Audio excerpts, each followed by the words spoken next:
do this.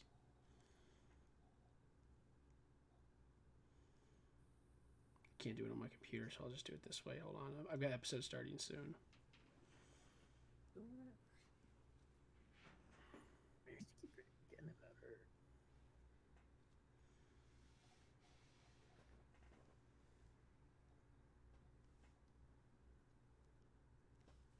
All right, here we go.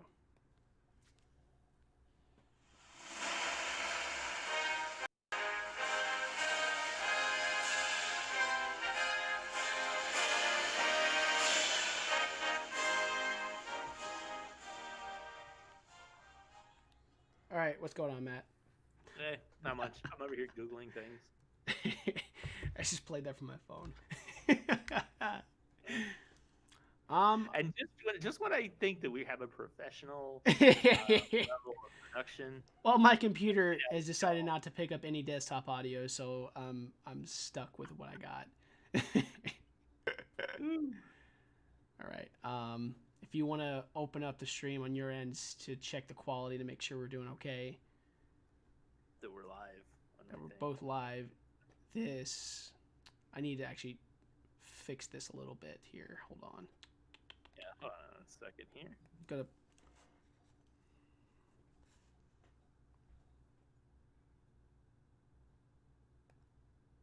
Oh, what the? That didn't. That's not what I need. What? That's what I need. But it's not really. What are you doing? Okay, I just need to open this up a little bit. I'm actually looking at the stream and it's got that delay and I'm like, what's going on here? I'm gonna switch this to black just so everybody can see our. Switch this to black. All right. Well, it looks good on my end. All right. I sound amazing. All right. You didn't sound amazing last time. We both sounded like really, really bad. We sounded like really pitchy. Yeah, I was really low. You kept peaking all the time. It's just how it was.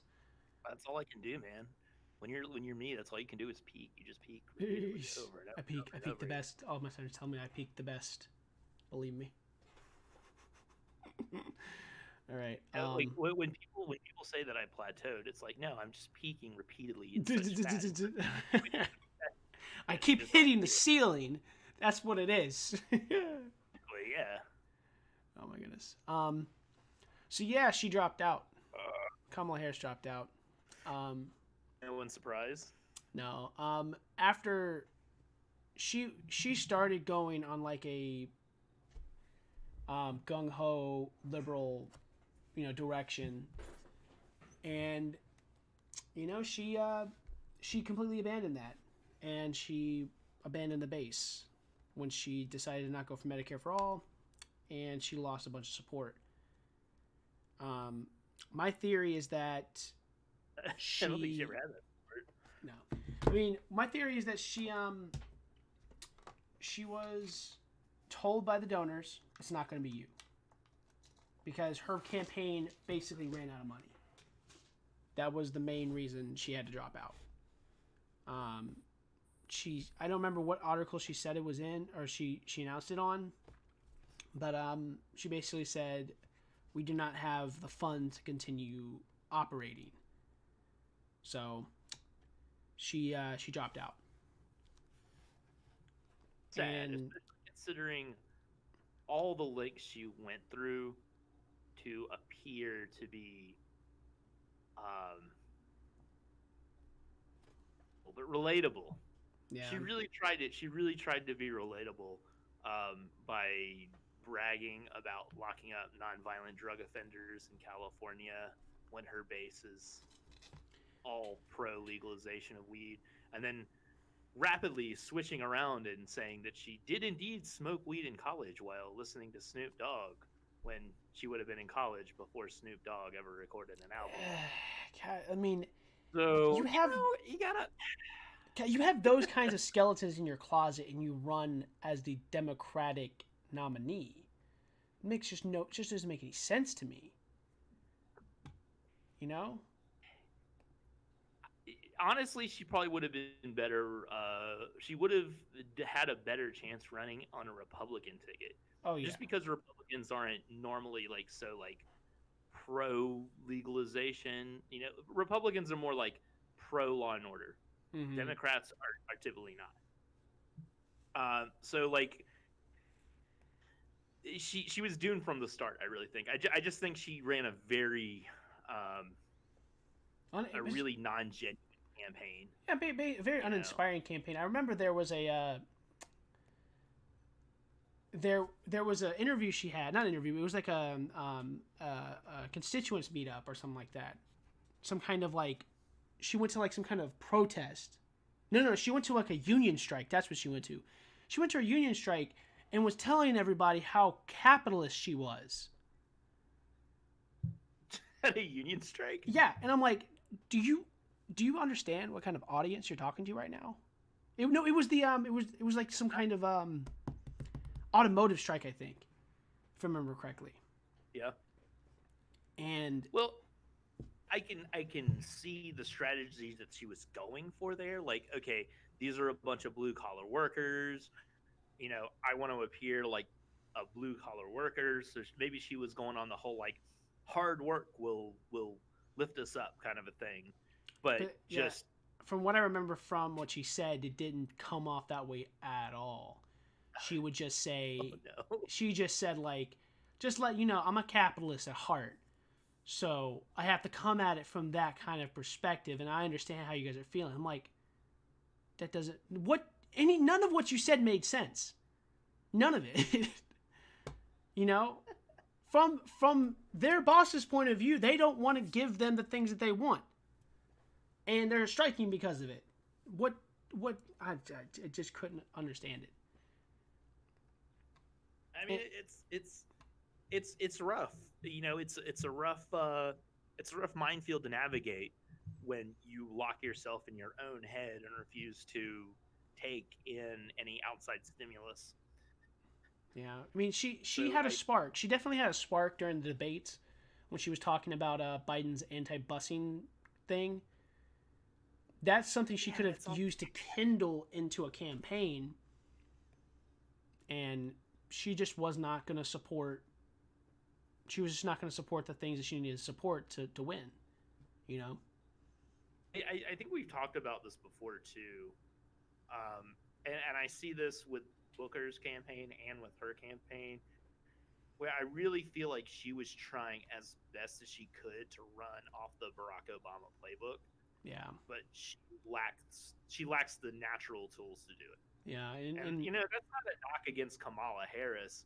There are very few people that have the natural charisma and like that comfort in front of a crowd that Barack Obama had.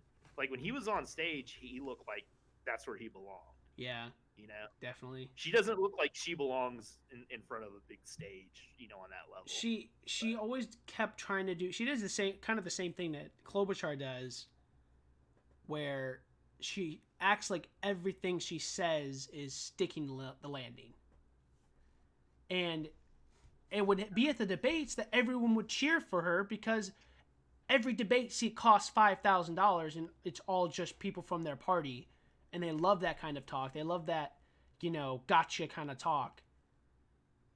And with regular people, that people are like, that's just, I don't need that in my life. I need you to fix things, you know. And to be honest with you, I don't really remember what she stands for. Like, I cannot remember a single thing of hers other than just quippy one-liners and gut shots at Biden that she stood for. I don't remember any of her policy positions. All I remember what I she didn't stand for. I'm really trying to think about what her platform would have been. I because I'm pretty certain that she wasn't for decriminalization or legalization of marijuana. I you said, and I'll take your word for it, that she wasn't for Medicare for all. Oh no, she Oh, she backtracked on it and made sure she was not a part of that camp. I know for a fact that she's for like basically opening the border. I know she's for expanding Medicaid and Medicare to to we'll say undocumented immigrants.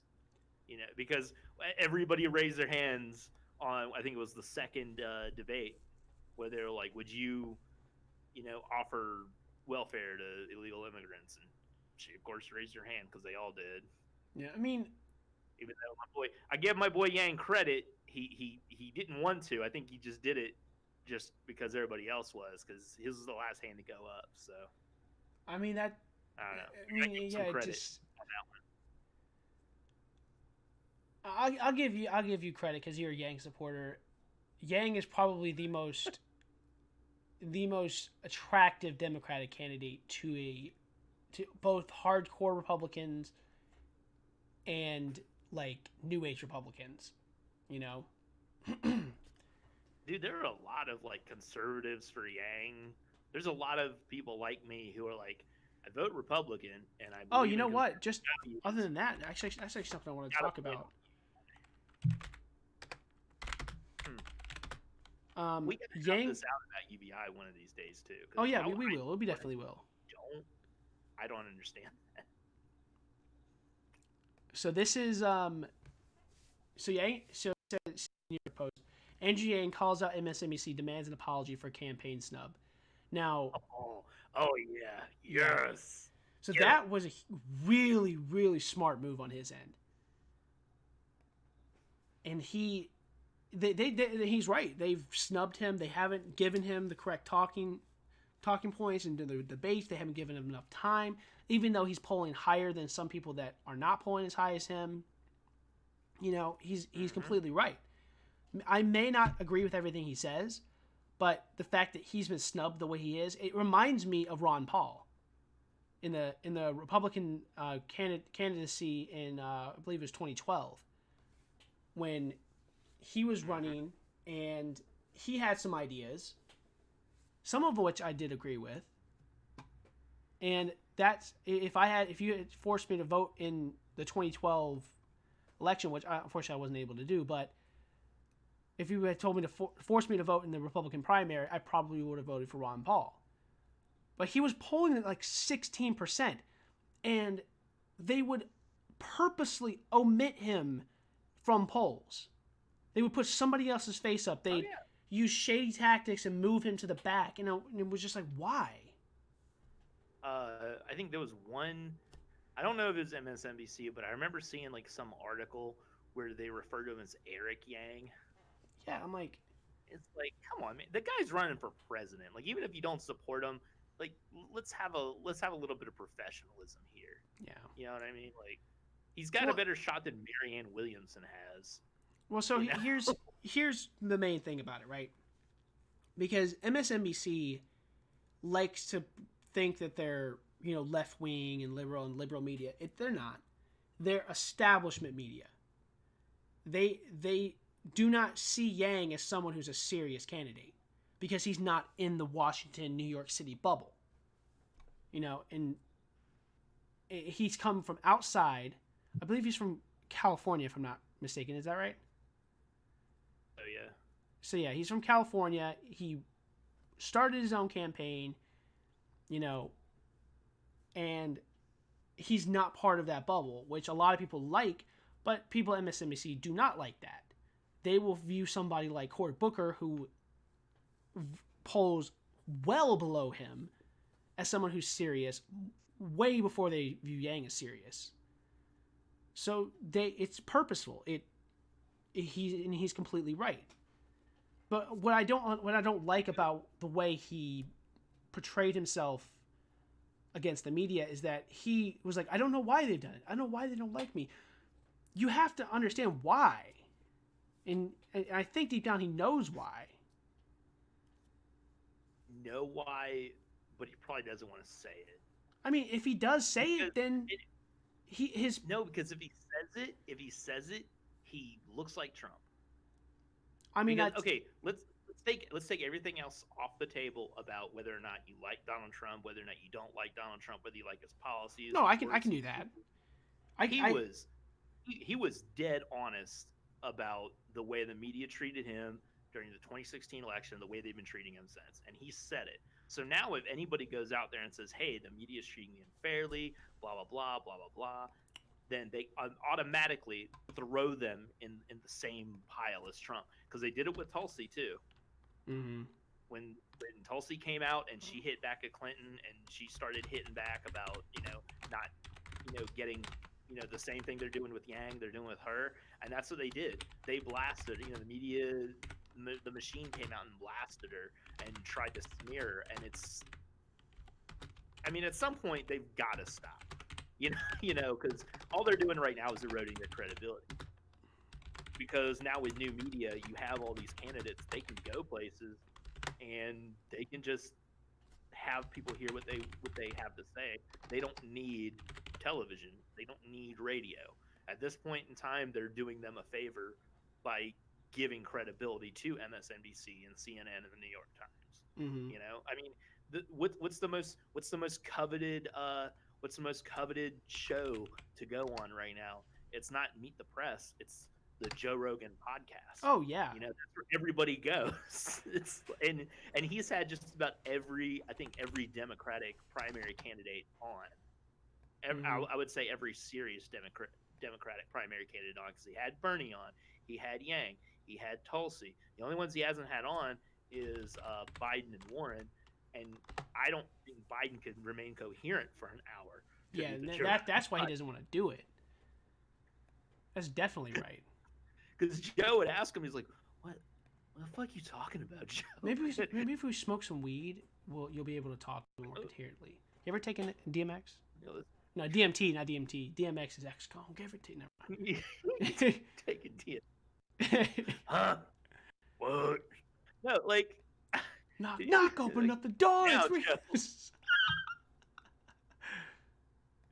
Also, I kind of messed up when we started. I didn't put the correct stream title in. Let me fix that. Maybe people probably popped in. It's like, this isn't Kerbals. Yeah, that's exactly what it is. Oh Christ. Why can't I update it to that? Twitch is broken. Now I'll just say. So we got co-stream, not coaching. To fuck, get off of here.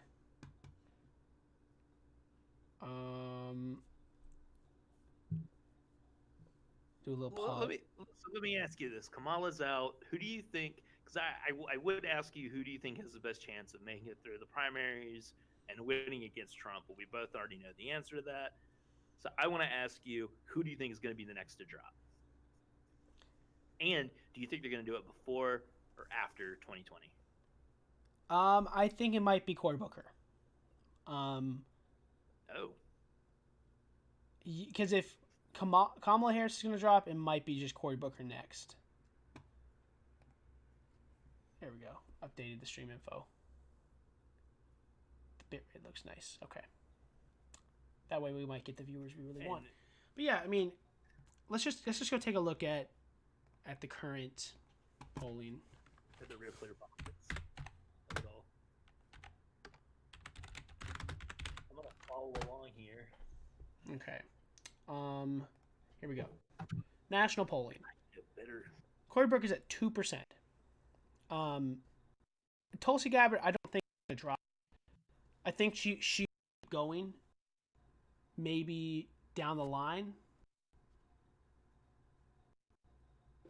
Just it's better for her political interest to continue going, right? She doesn't have many skeletons in the closet, and she can really get her name. As the longer she stays in the race, the better her political career gets. You feel me? Yeah, because she already has, people are gonna say, oh, because people already know the name. I am surprised, by the way, I'm looking at this, is that she is only pulling at a 1 nationwide on average. Yeah. That's See, this is what I'm talking about, man. I don't believe all these polls because I see way more people talking about Tulsi Gabbard like online. Yeah, and that's Talking about Tulsi I've always Gabbard. said this is what old people think of the Democratic race, right? And Oh, fair. because they, yeah, because all they do is they go by lines, and I don't know if I don't know line, you probably do, but I don't know anybody who has a landline.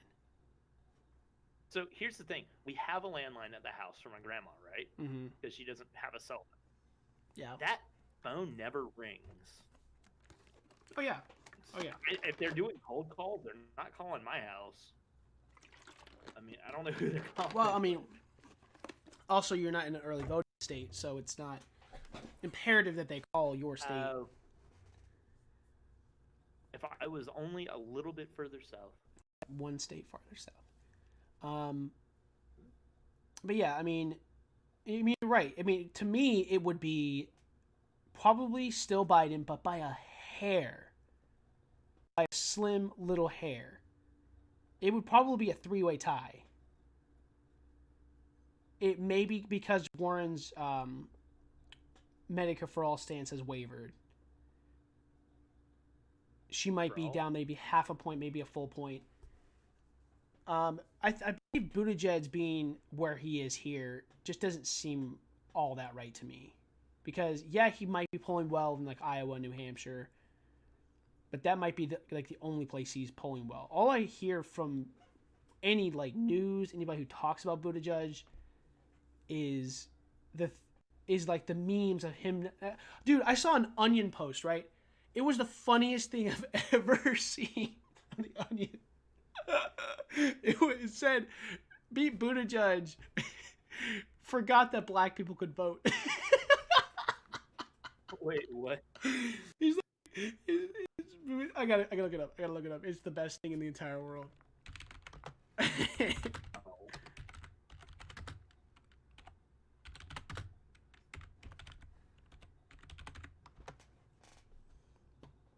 Oh, okay. It says, oh, here it is. Here it is.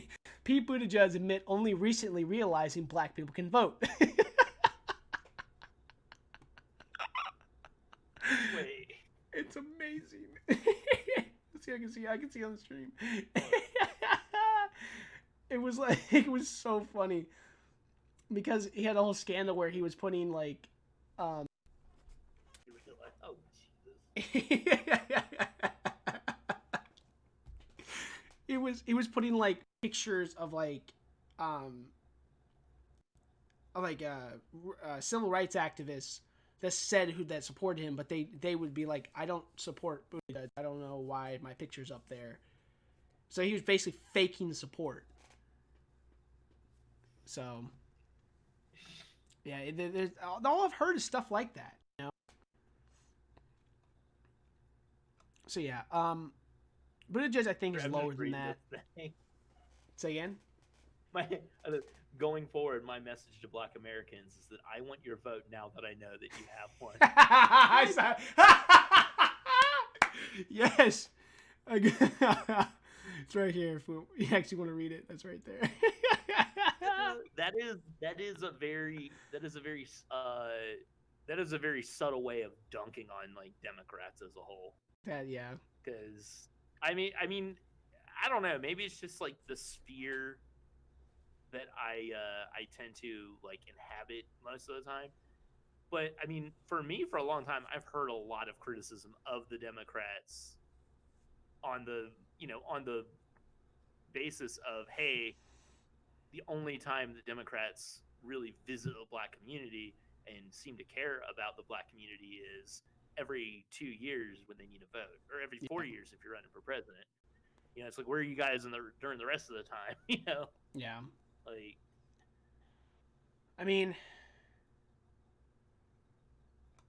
yeah. I mean, if you have a better candidate, Bernie Sanders, who actually cares about all of his constituents and not just, like you said, when they need them. But that's another thing too. It's just that community needs to wake up a little bit, because they blindly supported Hillary. now it looks like they're blindly supporting Biden because he was Obama's VP, and it's. I One mean, is blindly supporting Biden at this point, other I than mean, like he still shows up number very one in the old. polls. So Yeah, but again, like who are they polling? Like I'm sorry, I cannot believe that like someone my age and like in the African American community is going to look at Biden and say, "Yeah, he's my guy." Like of everybody on that stage, I can't buy someone looking at Biden and saying, "Yeah, no, that dude, he's got his finger on the pulse of what's going on in the yeah, black community yeah. today. So I trust him." here Like, we'll look up, we'll try to see if we can find some internet polls. This is from Reuters again. We were just talking about Reuters earlier today about the American sentiment on the rich. well, no, the American sentiment on raising taxes. Raising taxes on the rich, yes, of course. I'm trying to find. Now they're talking about trolls in the polls. I don't know how that. How do you okay? How do you get poll data on trolls? Like you're not going to get accurate poll data on trolls because you can't go to the trolls and ask for accurate poll data because they don't give it to you. And like, what are you going to do? You're going to like sift through and try to like gauge the irony of Facebook comments. Yeah. This is not internet polls. I'm trying to find internet polls here. Only one I see. Let's just try rephrasing it a little bit. So that way we can see a little bit more clarity here.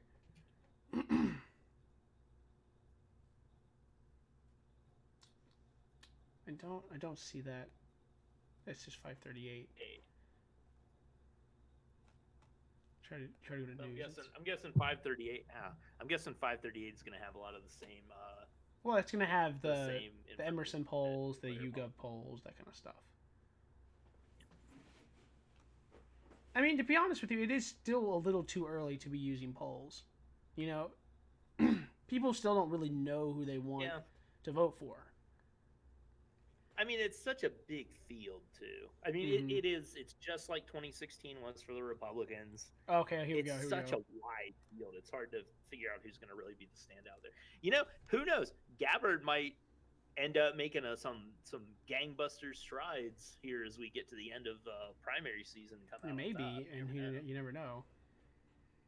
So here is, oh my God, the Muppet himself right here, John Delaney.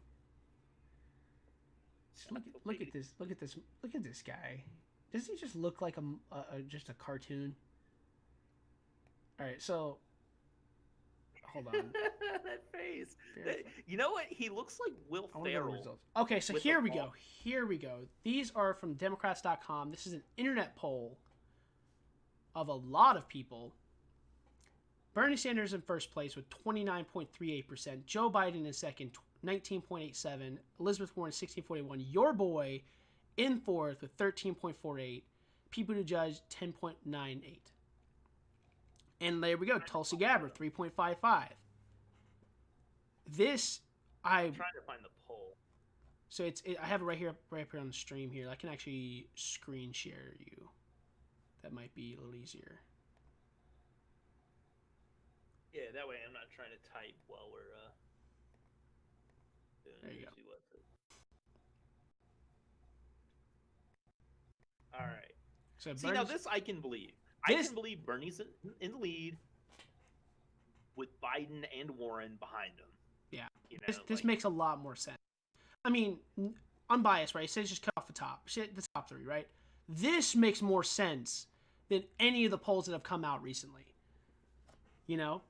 Because you have Andrew Yang in fourth with 13% of the vote, which makes sense. There's more talk about him. Pete Buttigieg I can see being in fifth, right? Just because of the bump he's got. And then you have Tulsi Gabbard in fourth. Or in sixth, I think. I see Tulsi up ahead, though. I mean, I'll be honest with you. I would love to see a Tulsi Gabbard, Andrew Yang ticket, some sort of combination. I don't care who's president, vice president. I just think that would be a look great how ticket. look how few people support Michael Bloomberg. 126 out of hundreds of, maybe not hundreds of thousands, but like tens of thousands of people. Berg's an idiot. Yeah, like, I mean, Deval Patrick. I don't need. Okay, so John Delaney and Deval Patrick. I don't even know who they are. well, I know John Delaney as the tool that was inputted into debates just to slam Medicare for all and all of the social policies that any of the top people were going for. Like that was his only job. Really that was his only job. I sat there and watched the debate. He got like 15 minutes of talking time. He is polling at nothing. He's polling at 0%. And he gets 15 minutes of talking time. I just want this Muppet to shut up. So wait, was he actually on it? I don't even remember seeing him on any debates.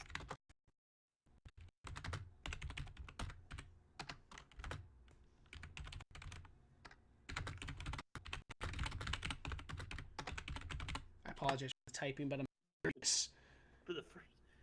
For the first one, like, why did John talk in the debate? Recap. How many minutes did he speak? Okay, what's time? So, 10 minutes! 10 minutes! Was he on the, which of the 5 first debates was he on? 4. I think, no, it might be it was the first debate. God, I don't watch the times. So, he does. It might be the second debate. I don't know. Is a curse word in the UK, which is funny. Or bollock. Bollock. It means he's bollocks or testes, if you will. But yeah, how does someone like that get so much talking time? And it was specifically ask him questions in a interval of somebody else's talking point. It's so annoying. It's so annoying. Here's my question. How does somebody who got 10 minutes of talking time on a debate stage, how are they not polling higher? Because he's so uninspiring. All he would talk about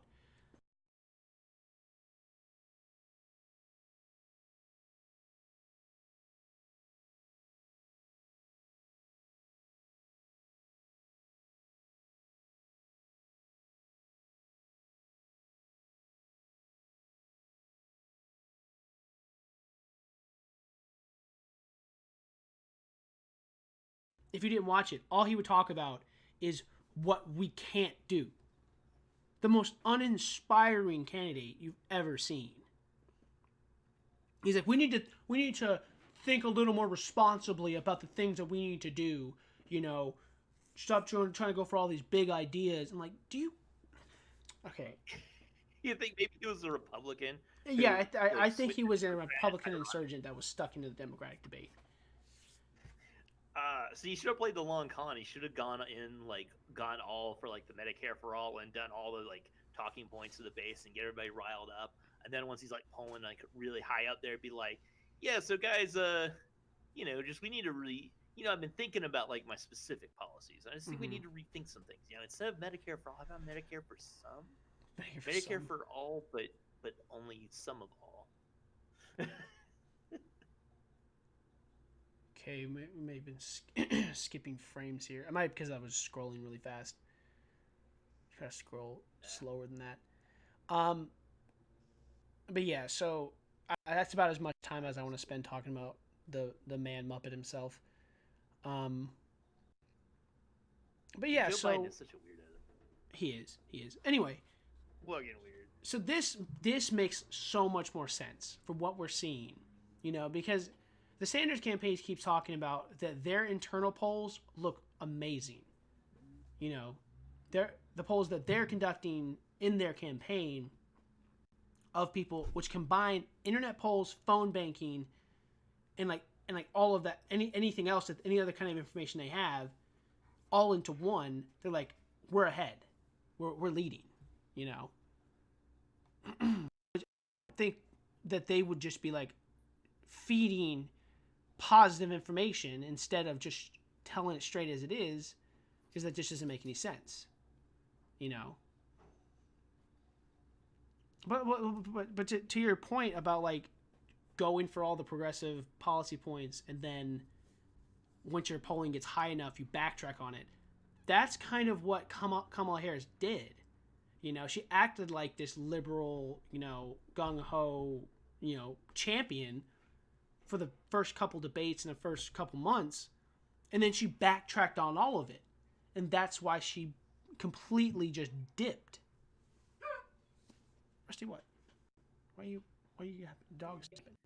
She wasn't progressive enough for the progressives, and she was too progressive for any like conservatives to like her. Yeah, she was progressive. Too much for moderates. She was socialist and progressive on the wrong issues, because saying you're completely for open borders is just a little bit, you know, crazy. You know, I mean, that's what they're all running on, though. Like most of the Democratic candidates are running on open borders. You know, I mean, well, like AOC and the Squad, they're all like, we need to defund ICE. Okay. Well, okay.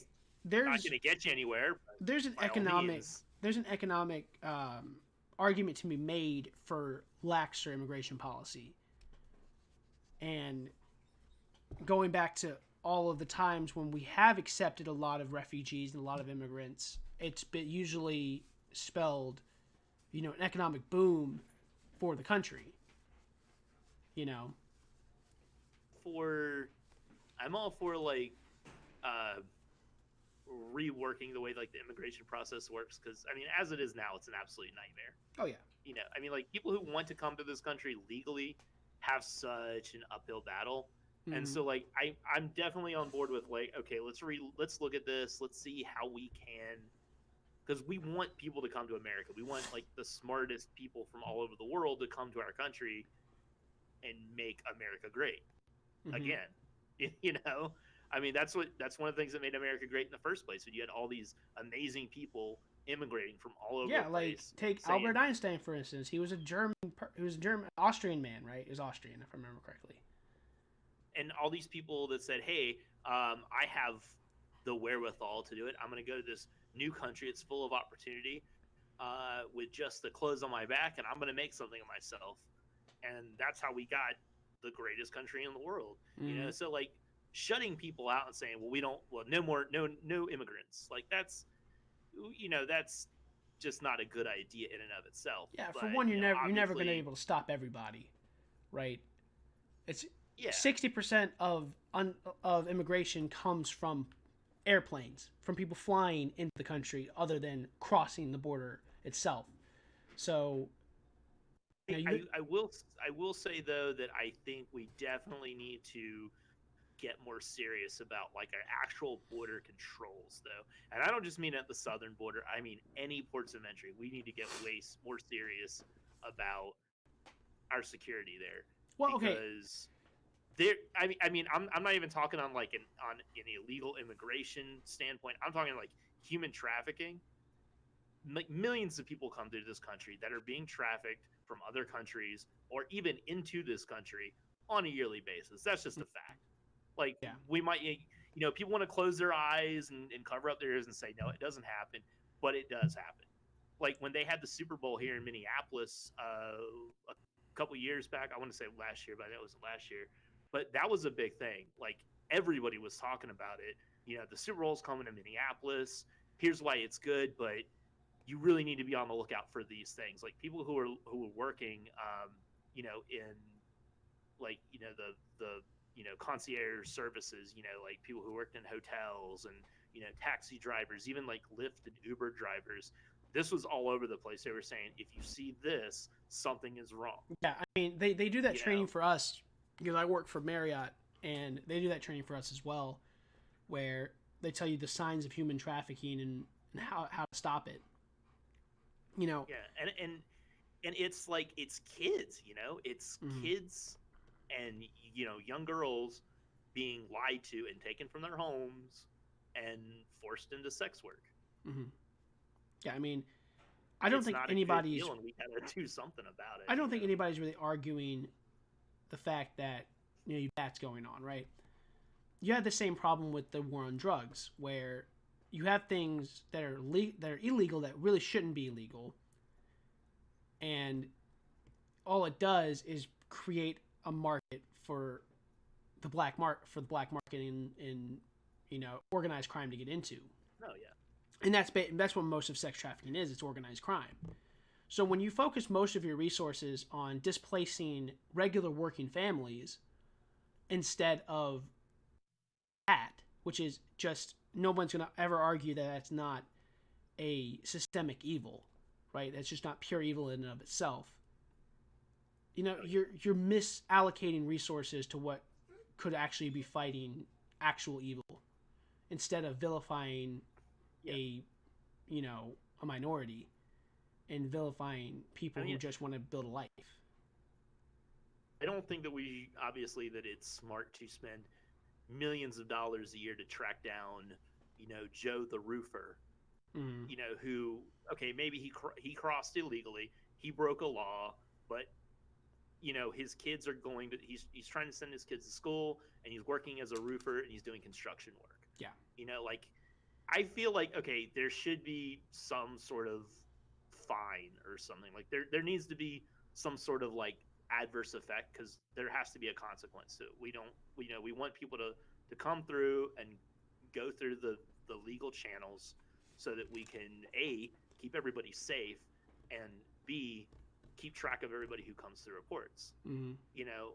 I would say hey man, let's do it. Let's give them a fine, like a $500 fine or something like that, and then say, all right, look, we now know that you're here. We know you've crossed illegally. Here's the deal. Here's where you can go to take the take the class and do the naturalization test. Yeah. And congratulations, you're not going to get deported, but now let's get you doing the right thing, as opposed to cartels and MS-13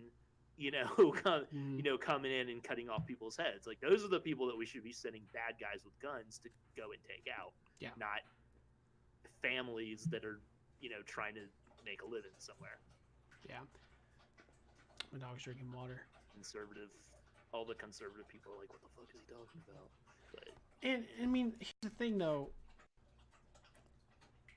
It's for what you're talking about, like a fine. Even, and I'll give you a little bit of experience from my end.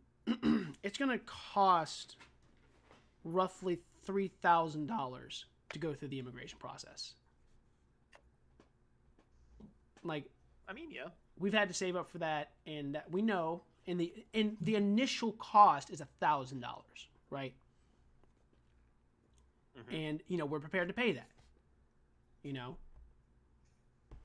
So that itself is kind of already in place, And it's from my end, we're still paying taxes. It's not even that we're doing a job that doesn't pay taxes. We're paying taxes every single year. We do a tax return, and that's it. So if you just had that system in place instead of just for marriage, but also instilled it just for anybody who wants to immigrate, it costs that much money, and you can do it. It also should help to let people get working visas a lot easier, because as it stands now, to get a working visa, you have to have a company sponsor you, which costs a lot of money to a company, because they have to go through a mountain of paperwork just to get you in. Rusty, no, stop whining. Well, on that point, I think we could alleviate a lot of that cost and a lot of that pain, mm-hmm. if we just took out a lot of the bureaucracy. If if let's say you live in Guam, or you live in some other country, right? And you're like, I want to immigrate to America, and you've been emailing and you've been communicating with someone from America, and they say, look, you come here, you have a job, all you have to do is come to America. Like, you're already hired, come in, and we'll figure out the paperwork, Mm-hmm. or whatever. I think at that point in time, if you have a like offer, like if you have a job offer, like a letter of intent to hire or something like that, you should be able to like take that to the immigration services and just say, look, I've already done the legwork. I have a job here. I've got to pay for the plane ticket to get here, and they should just be like, cool, 60 days. You can come in, do whatever you got to do, work your job, but at the end of 60 days, we need you to have filled out this certain paperwork, Or at and least obviously started on the paperwork, Yeah, I mean, honestly, it should be like a page. Yeah. Like I don't understand like how we can take something so simple and turn it into something so arduous every time. Like are you really what more do we need if somebody wants to immigrate legally other than, your actual legal first and last name, your date of birth, and like a fingerprint, maybe. Yeah, and are you willing to And pay? don't tell Are me you it's willing to pay background check. taxes? And are you willing to learn English? Yeah. And I mean, think, like, the there's learning there's English there's thing arguments should to be, be like, made to not even have to learn English because America doesn't have a national a federally recognized national language. Same way we don't have a federally recognized natural religion. But I would say it's probably a good idea if you want to immigrate to America. Yeah. That you want to learn English just because it's a dominant language. Yeah, exactly. Yes. I mean, sure, there are a lot of people that are bilingual, but you're rolling those dice real hard. I mean, it's gonna limit you in what you can do. It's just a fact. Oh, definitely. Like if I was moving to France, I would want to make sure that I can learn, that I understand French. Oh, of course. And probably some German too, because Europe is a very like mixed bag these days of languages you come across. And that's basically what it is. It's the misallocation of resources to not finding the thing you need to really find. And like what's funny is that like cartels and like you said MS-13 and all of these gangs and the real bad guys, they love it when ICE starts knocking down the door of like just some regular family, because that means they're not looking for them. There's so many different things they have to worry about that they're just not going to be able to find them. So when you take that out of the equation, they can zero in on the real problem. When someone does get deported and their family is still here and they are trying to get back to their family, they know that they can't cross legally. So what are they going to do? They're going to go to the criminals that cross illegally on the regular. They're going to say, can you get me back into America so I can get back to my family? Who has expertise. For $20,000. Or you could mule heroin for us. Exactly. It's like, I don't understand why we keep making these same really basic mistakes. Like and I mean, like, as America, like, on the whole, we keep making some really basic mistakes that we've been making since, like, the 50s, and we keep making them over and over and over again. You'd think we would learn. Yeah. Like, Prohibition back in the 20s didn't work. Why are we thinking it's going to work with, like, drugs and weapons and everything else? Like, it doesn't work. It just doesn't. But I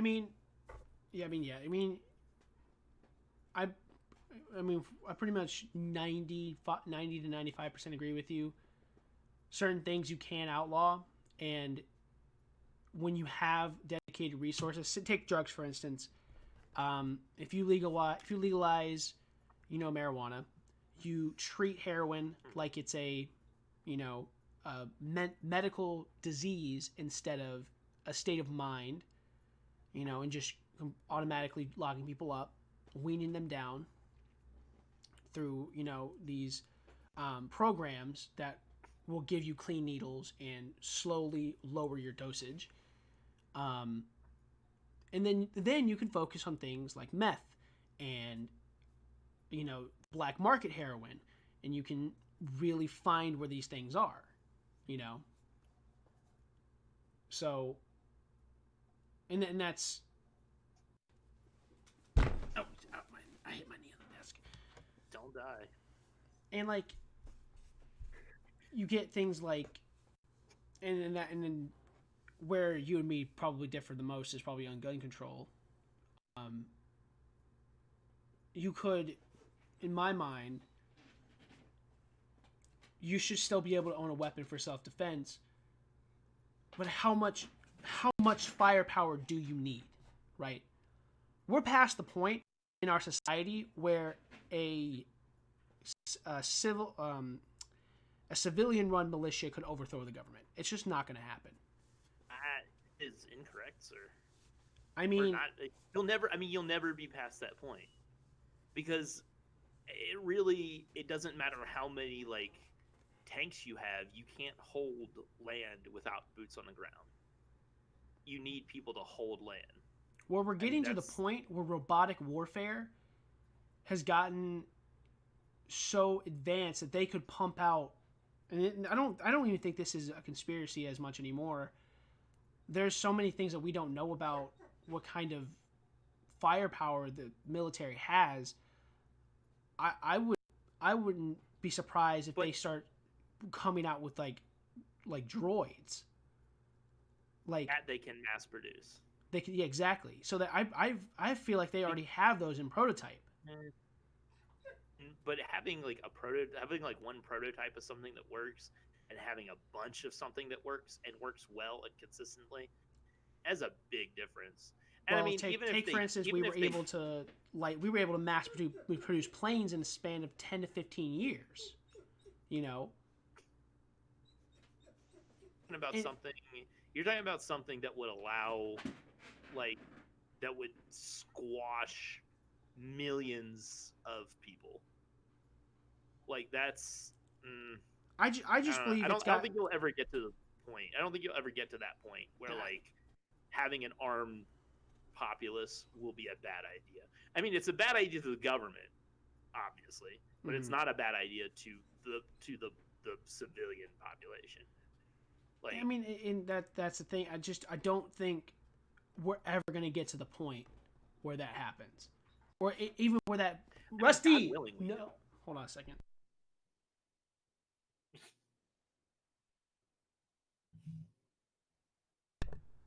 God, the dog keeps whining.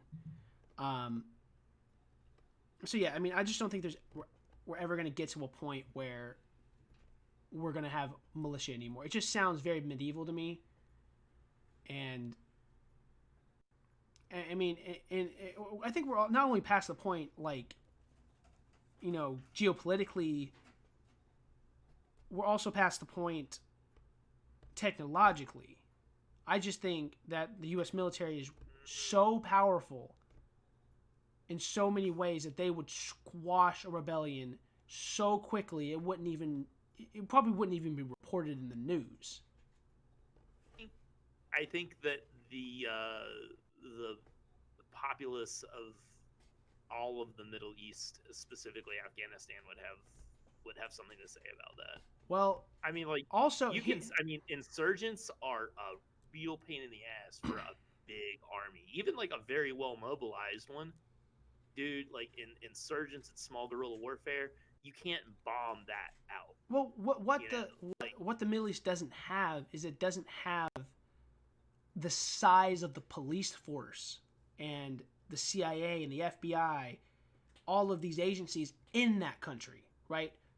FBI does not operate in Afghanistan. They operate in the United States.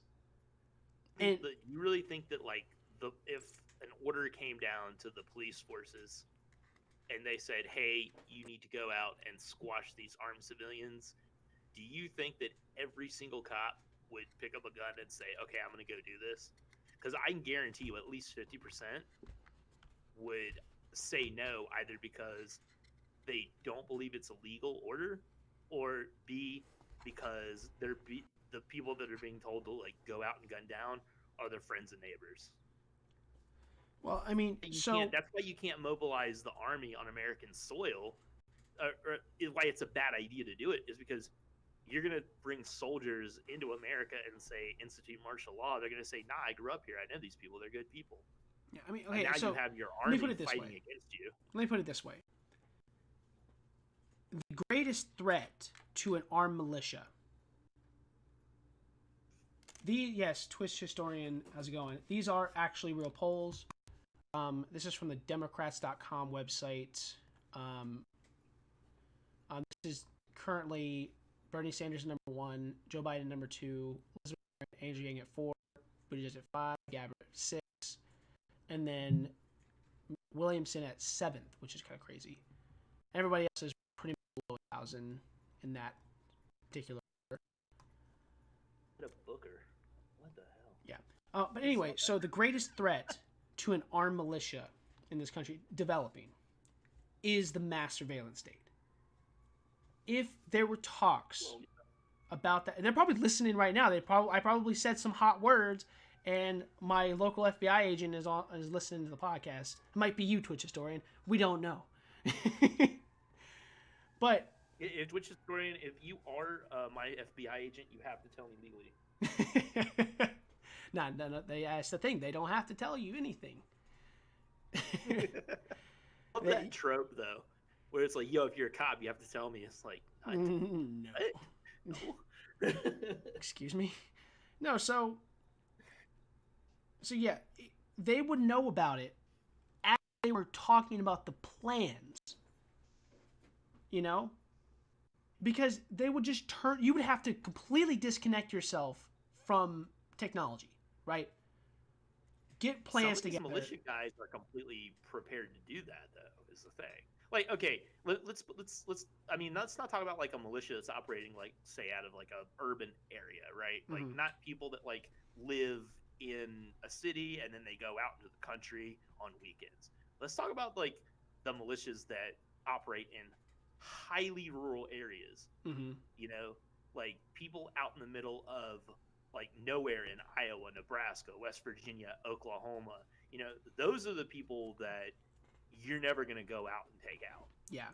Like you send people. I mean, I was talking with my dad about this. You send somebody up into Bath County to try to take guns away from like the good old boys up there, dude. They're never coming out of those mountains. You're never going to know what happened to them either. I'm pretty sure you're right about that in particular. But we're talking about overthrowing the entire government because of the things that you disagree with them on. Yeah, okay. So, I mean, the thing is, though, like, for me at least, the Second Amendment isn't necessarily there to say, okay, hey, civilians, every 15 years, go kill Congress and install some sort of no, of course, no, I'm not. Yeah. For me, it's just like it's there saying, hey, the people in power just know that if you guys do ever get like really out of sorts, you will always have this to deal with. You know, You know what I mean? It's like it's just enough of a deterrent to say like, you know, you're never gonna like completely be able to pacify and force your will on everyone. You know, Yeah, I mean, as we've seen though, they can go pretty far. Yeah. You know, I think at this point nowadays, a lot of Americans, you know, we're very comfortable with our lives, and you know, we don't want to disrupt the status quo too much, and that's the trick. You know, is you don't want to sit the apple cart over. You know, you just gotta do a little bit every so often. Yeah. That's why our taxes are so damn high. But that's kind of what I mean by the nature of it, and just to go back to the policy itself of gun control, and just basically where I'm at on it, and how I've come to realize over the last couple of years. At one point, I was for 100% assault rifle ban, right? High capacity magazines, assault rifles, down to even semi-automatics, right? At this point, I'm of the camp where heavy artillery, grenade launchers, tanks, you know, machine guns, like miniguns, that kind of stuff, that, you know, citizens should not be getting hands on that, right? That's kind of where I stand. Where it comes to assault rifles, fully automatic to semi-automatic, you should have to get an extended sportsman's license for, and you should only be able to fire it at a registered gun range. Where we're at now, like with like automatic weapons, like you can technically get an automatic weapon, you just have to jump through a lot of hoops to get it. Yeah. Like I don't know, every time I hear every time I hear someone come out and it's like, we're going to ban semi-automatic weapons, I just immediately know that person has no idea what they're talking about. Yeah, when it comes to guns, because it's like that's literally every gun. Like any gun that can shoot without having to like reprime it, like, okay, congratulations, it's you're saying that like only single shot bolt action rifles and pump shotguns should exist. Like that's ridiculous. Sorry. I mean, semi-automatic in the sense of high-capacity magazine semi-automatic weapons, where you don't have to stop and reload. You know, like 8 shots should be right around the max. You know. Well, I mean, you know, I'm a hard line. Handguns can't really kill you per se. A good shot will, but yeah, what? If a handgun shot, like a 9mm bullet, hits you in the shoulder, right? You can survive that, right? You can survive that kind of shot. If you get shot by a 50 caliber bullet, it's gonna hit you, blow out half your back, right? That's a jump. That's a jump from like one of the smallest. Yeah, but where's that line? That's what I'm trying to figure out. Where's that line? Where do we say that's enough? That's enough firepower. You know. This is where we differ, because I don't believe there is that line. Because I don't believe it's no one else's business, right? What someone else chooses to purchase or what they choose to defend themselves with. And this is an argument I've had with other people who are very anti Second Amendment, very pro gun control, and they've asked me the same thing. Said, Matt, why do you need X, Y, or Z? And my answer to them has always been, it's not a question of need. Like it's not like our rights aren't dependent on need. Like we have the right to life, liberty, and pursuit of happiness, right? And there's not like an asterisk there that's like contingent upon your need for life, liberty, or pursuit of happiness or whatever. You have the right of free speech, period. It's not you have the right of free speech unless someone is really miffed by what you say. Like otherwise that's not a right. And when you're talking about the Second Amendment, well, I mean, you could say that. I mean, even the First Amendment has certain constraints. You have, if you say something bad at work, you can get fired for it. If you. That's not a First Amendment. That's not necessarily a First Amendment violation. Like your job can say, hey, look, we have to let you go, but they can't take you to court. Like the state can't come in and say, well, if you commit libel, you can. They can take you to civil court and sue you for lies that you say about somebody. Yeah, but that's lying. Like that's also like defamation. That's saying something wrong with the intent to harm someone else. That's what I mean. It falls under. But that's when your right. That's when your right begins intruding on someone else's right.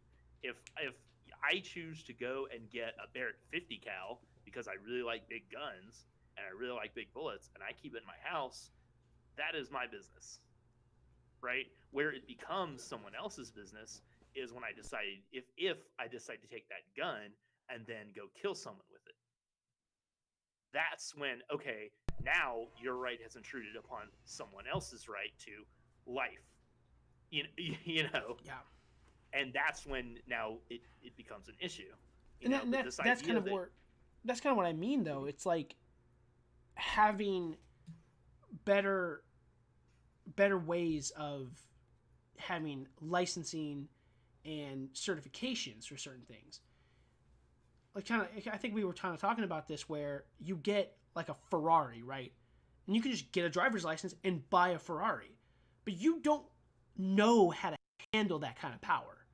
I was talking about this when I was talking to I was listening to the Dale Earnhardt Jr. podcast with Joe Rogan, where he was talking about like not everybody can handle that much power. You know, that's why people get car accidents and they'll die. You know. So right, but you can go buy a Ferrari and take it out on the road, whether or not you can handle that much power. But if you can't and you cause injury to yourself or to someone else or to public property, that's when you get into trouble. Yeah, I mean, should we be trying to prevent that from happening? That's the question. By saying people can't own V12. No, not saying that people can't own V12s. That you should have training and a more certification to be able to drive such a car.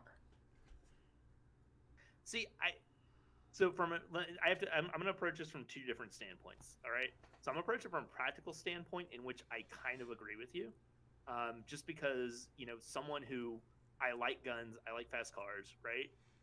Mm-hmm. Before I ever went out and said, "Hey, I'm going to go shoot a gun," I was like, let me take a gun course. Mm-hmm. So I went to a shooting range. They had gun safety courses. It was a couple hours, and then we shot some guns. And I was like, okay, this is good because there's a lot of stuff I didn't know. Mm-hmm. I mean, I was raised, my dad had a gun, but I wasn't really, raised around guns per se. Like my mom didn't want me handling my dad's hunting rifle. And so like he would do stuff with it, but I wasn't really there. I didn't get to like handle it or anything. Mm-hmm. If I'm going to say I want to get a gun, just like with getting a car, I want to know what I'm doing with it so I don't blow my head off. Yeah. So I think on a practical standpoint, I think it's something that everyone should do. And if you want to get like a supercar, like a Lamborghini or a Ferrari, you should probably go talk to a professional driver, take it out onto the track where they can, where you can really open it up and you can see how it handles and everything, get yourself comfortable with it. And the same thing with a gun. However, this is where I'm going to approach it from like a more libertarian, more conservative standpoint. No one has the right to force you to do that. You can say, hey, this is a good idea. You should do it, from a practical standpoint. But where I have an issue with it is when someone says, you must do this or else you will face penalties from the state. And the reason why I say that is because whenever I think about like a new law or something coming in, I always think, okay, is this something that is worthwhile, that if somebody does not follow these guidelines, I'm okay with them getting killed over? Mm-hmm. Well, let me ask you this question, right? This kind of challenge your ideology a little bit. How do you feel about illegal immigrants having guns?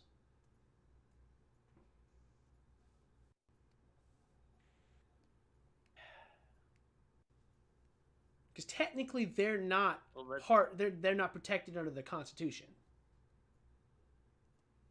Well, right? The Constitution says that we have inalienable God-given rights, right? Mm-hmm.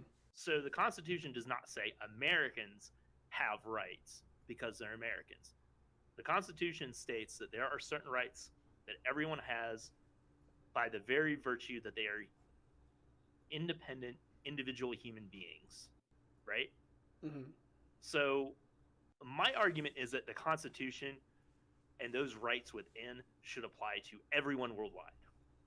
And I think like if a government or if a country is really trying to make strides in the right direction, like they're trying to, become a progressive, liberal, modern nation, mm-hmm. that they should be making their strides to ensure that people have right to free speech, right to defend themselves.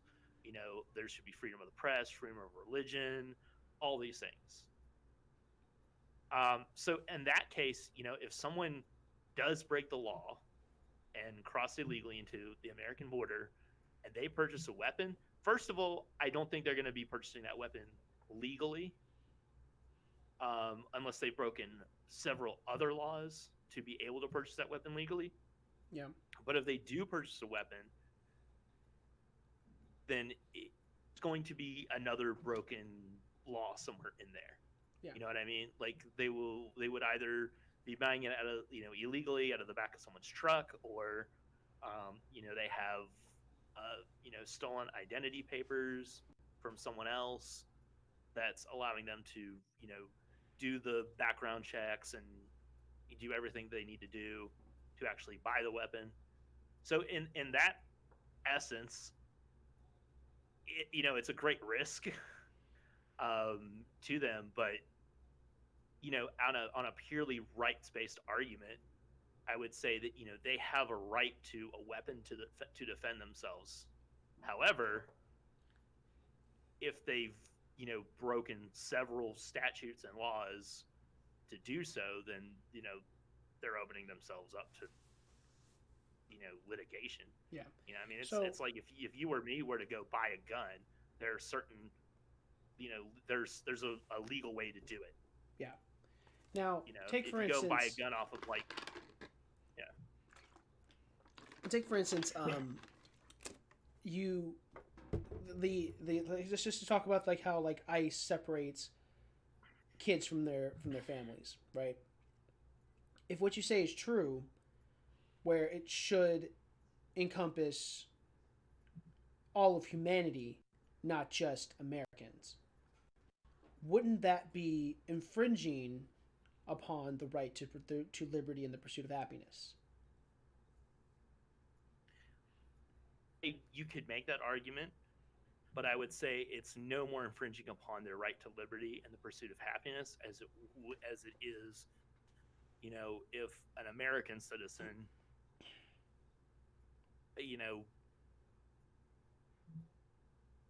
if they were caught in possession of, say, $5,000 or more of stolen goods that they had shoplifted from a Walmart or something like that. Yeah. At that point in time, like, yes, it is infringing upon your liberty and your pursuit of happiness, because the police are going to come, they're going to arrest you because you have infringed on someone else's, and that's kind of where I have problems with the Constitution itself, because it makes it too vague. It becomes a little too vague. Though it's supposed to be vague, because when it was written, it was everything, the founding fathers wrote down was basically, it wasn't like a document saying, hey, here's all the powers the government has. It was written with like the understanding, like, look, the government can do nothing but what we have specifically outlined in these documents. And as time goes on, the government has grown, and it's gotten, it's taken a few other things over. But I like that vagueness, because it's like, look, the First Amendment, you have a right to free speech. They didn't say you have the right to free speech in newspapers and in person, because if they had done that, then you wouldn't have free speech on the internet, because they didn't have the internet back then. But they basically just said, look, you can say whatever dumbass thing you want to say, and you can't go to jail for it. Congratulations. Yeah, and what's funny, though, is, if I remember correctly, there really isn't anywhere in the Constitution that says immigrating from another country is illegal. In the Constitution that says that marijuana is illegal either. Exactly. So if someone comes into this country, they are in the pursuit of happiness. They're in the pursuit of having a better life for themselves because they believe they can have a better life in this country. That, if Okay. you separate them and you take away that pursuit, that would be infringing upon their pursuit, their right to the pursuit of happiness. And that's why when we were talking about immigration earlier, I was saying that we definitely need to do things to make legal immigration more possible for more people.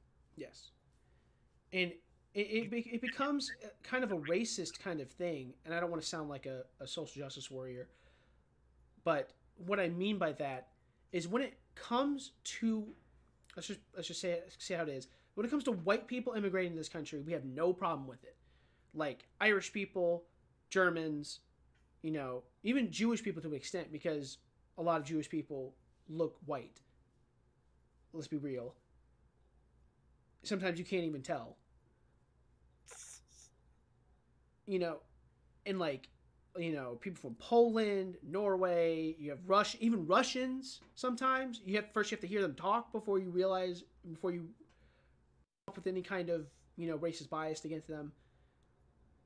You know, you have all of that is perfectly fine. And it was, especially after World War II, it was perfectly fine. When it came to people who were not white, who wanted to immigrate to this country, then it became a problem. When it became, you know, if it wasn't people from Africa immigrating over here, if it wasn't Indian people, if it wasn't Asian people, it was definitely Mexicans. Well, and see, this is why I always try to. This is why I typically try to look at immigration and illegal immigration more or less at a from like a criminal justice point of view, if Mm-hmm. that's the right word. Because when you look at it that from that point of view, rather than hey, what's the thing that everyone's talking about right now? I mean, there is a lot of drug trafficking that comes from South America through Mexico into the United States. That's just it's a fact of what it is. It is what it is. But the Conversely, there's Italians also a brought lot the of mob. human. When Italians immigrated into America, they brought the mob. No, when you're talking about when Italians and the Irish and the Germans, when they were immigrating here, they did face a lot of resistance. I mean, so it's not really something you hear a lot about, but like you go back and you watch, old movies and you look at newspapers and news reports from like way back in the day, dude, white people are super racist against other white people. Like So, especially the yeah, Irish, but and here's especially the Germans after World War II. I Like a I mean lot more of in like a Germans had to change their name. retrospective hindsight kind of view, right? When After during World War II, there were a lot of von Brauns that changed their name to Brown yeah, I mean because they didn't want a German name. yeah, I mean You know, that was basically because of the Nazi uprising and whatnot, and that the Irish were seen as shiftless, lazy drunks for a long time. yeah, I mean There's a lot of people that would not hire Irish because of of the stereotypes that they had. yeah, and I mean, racism racism takes a lot of different forms. I think when we're looking at when we talk about illegal immigration from South America and from Mexico today, that's what the thing that pops into our mind because that's what we see put in front of us a lot. yeah, But there's a lot of illegal immigration from Russia and from Eastern European nations as well, mm-hmm. typically a part of the human trafficking because a lot of human trafficking comes from those areas, and make their way here, and I really don't I really can't say too much about like illegal immigration from like Africa or the Middle East. I'm sure it happens, but I don't know the rate at which it happens. So I'm just gonna assume it's out there and it's occurring because why not? It makes sense that it would, But Yeah. Let me someone requested the Discord link. Why can't I paste it?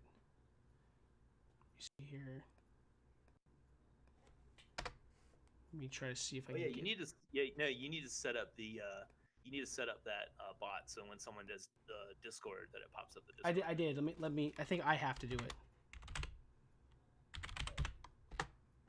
No, it didn't work for me. Let me actually just go to the Discord server here. Invite. Yeah, I'm thinking of like setting up commands, or maybe you gotta like pop a link into somewhere into Twitch. Why isn't it letting me generate a Discord link? Invite people. How do I send an invite link on Discord? I did it before. I don't know why it's not letting me doing it now. Server settings. Where do I go to invites?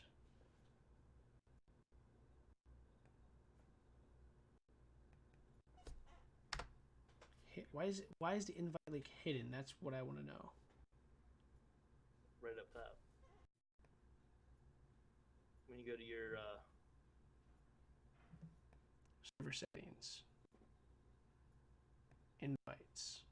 No. Review, no. Moderation, no. No. Folks, no. No, it's not any of that. are you looking for the invite button? I'm trying. Yeah, I found the invite button, but it's. I copied the invite. Button. And I try to put it into the chat. Let me try to put it into the chat on the thing here on my actual dashboard on Twitch. Trying to get the invite for you there, buddy. Let me work on this here. Get this. Get the dashboard. Twitch just implemented a new dashboard as well. Not necessarily sure how I feel about it. There we go. There's the Discord link. Phase V Bucks. How's it going? Oh yeah, there you go. But yeah, that's the Discord link. Join the Discord. Where were we? Yeah, we're talking about racism across the years and immigration. Yeah, my main point about it was in hindsight as well. You know, you made a good point about it was systemic. There was systemic racism involved even when other white people were immigrating into America. That's a good point. But the whole fact of the matter is we should be learning from those lessons. And what we learned when we did immigration like that was our economy boomed, right? It was considered a golden age after that in the 50s and the 60s. And you could even say the early 70s before the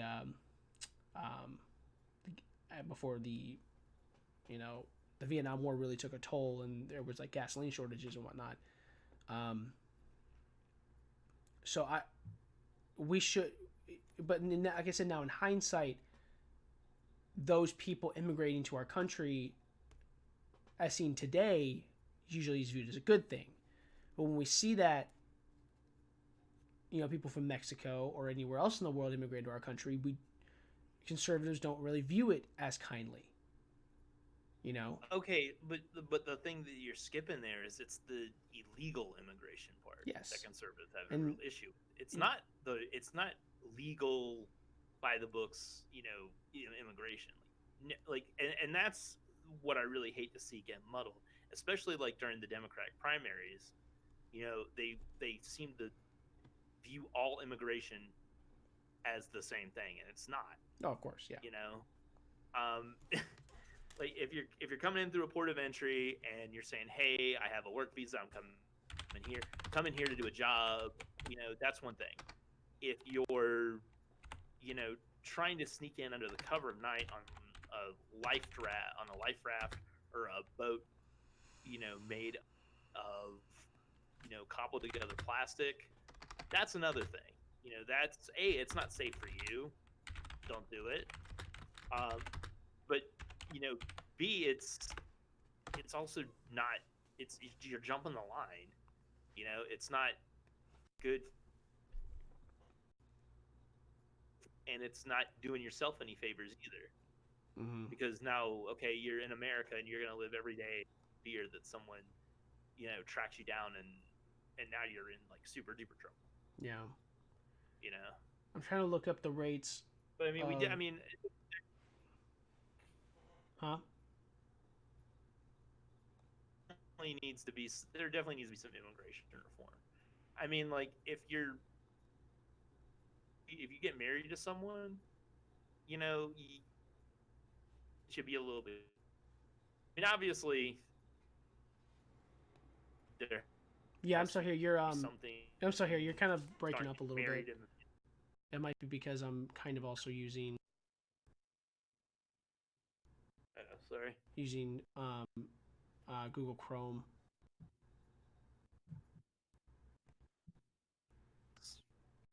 A massive resource hog.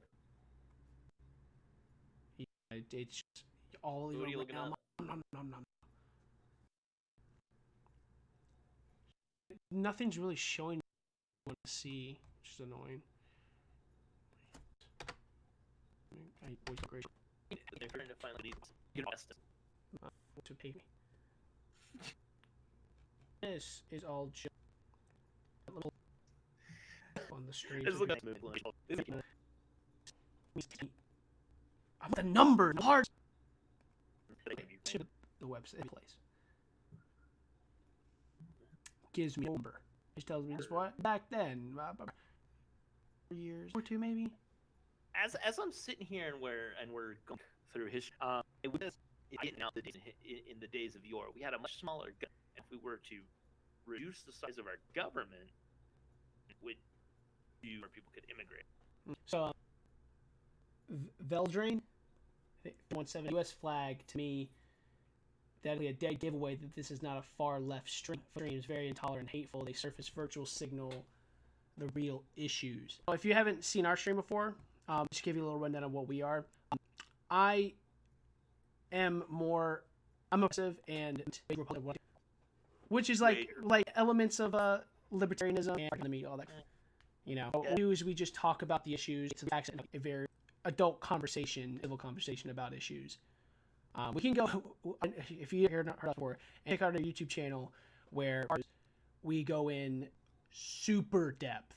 I guess my frame rate's dropping like crazy. Frame? Why you? But yeah, I mean, it's as far away from any type of virtue signaling as we can. Mm-hmm. And on either side of it, mainly because it's not to the discourse. And nowadays in America, the discourse has gotten to the point, like political discourse has gotten to the point where it's basically just two sides yelling.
Mm-hmm.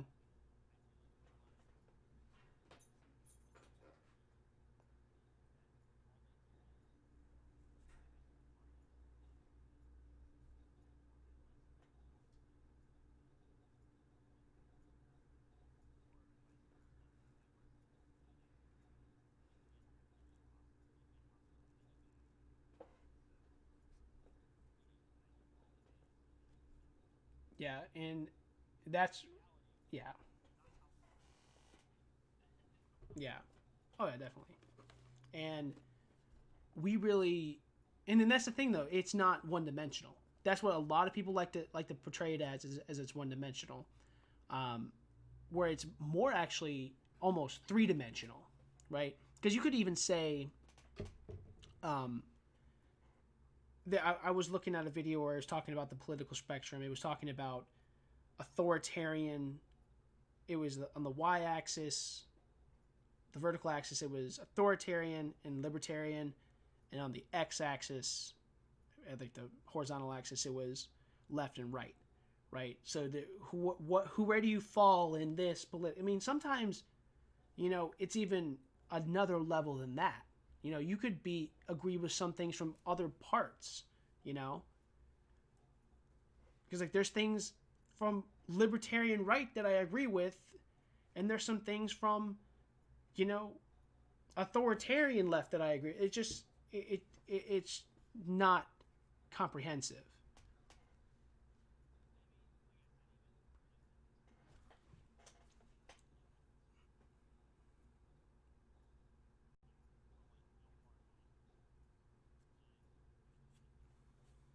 If Eldrin, if you could pull up any kind of news article telling us where you heard that from, because that would be extremely interesting.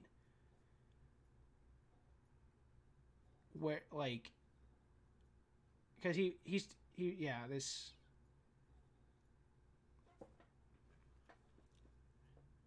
Yeah, like I was saying, that's extremely interesting, and we would definitely be talking about that right now if you could get us that article. But what do you? So yeah, yeah. If you could do the research from now on, because my computer just cannot handle Google Chrome worth shit. It's like, my RAM. Okay.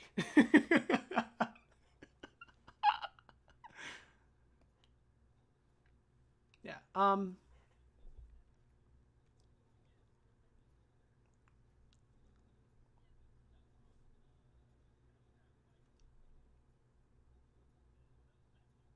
Mm.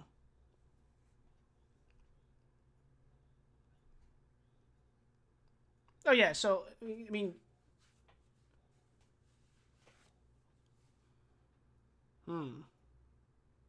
that's interesting. I mean,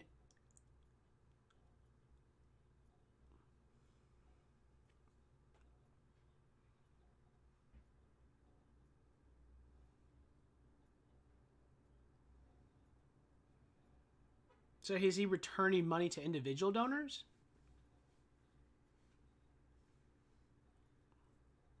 or to his big money donors?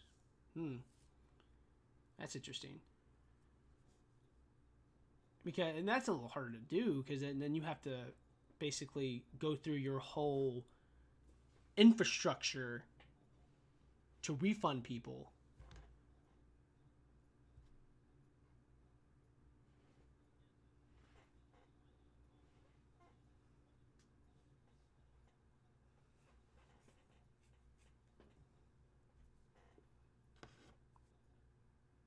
Why are they refunding money? That's interesting.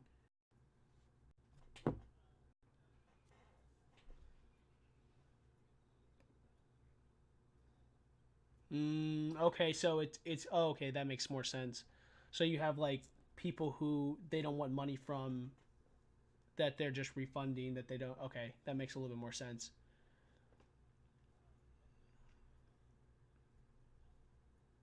Oh, okay. Okay. All right. Um so yeah, I mean, the state the state of the race in general. Um we were just looking at a graphic. Let me pull it back up here just so I can have it on the screen.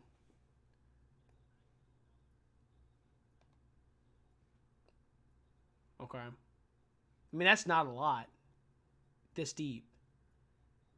I mean, you and me were playing the political process, and $9 million isn't a lot. That's like 4 weeks. In a.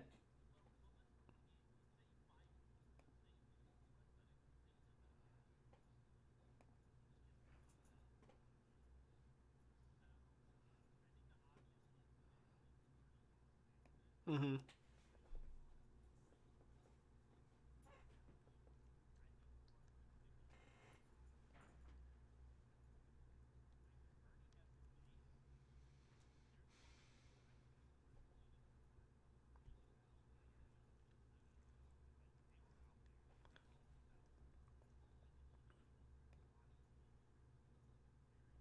Yeah, I mean, also you have this thing with Biden. It's called default support, right? They're like, "Who's running for president? Oh, Joe Biden. I remember him. Yeah, I'd vote for him." You know, when he drops out, right, and someone asks you who you're going to vote for, they're like, "I don't know. I have to look into it." When they look into it, and usually what happens when people start digging into the details, talking about Democratic voters, they'll usually pick Bernie. The more you hear about Bernie, the more you want to vote for him. He has name recognition,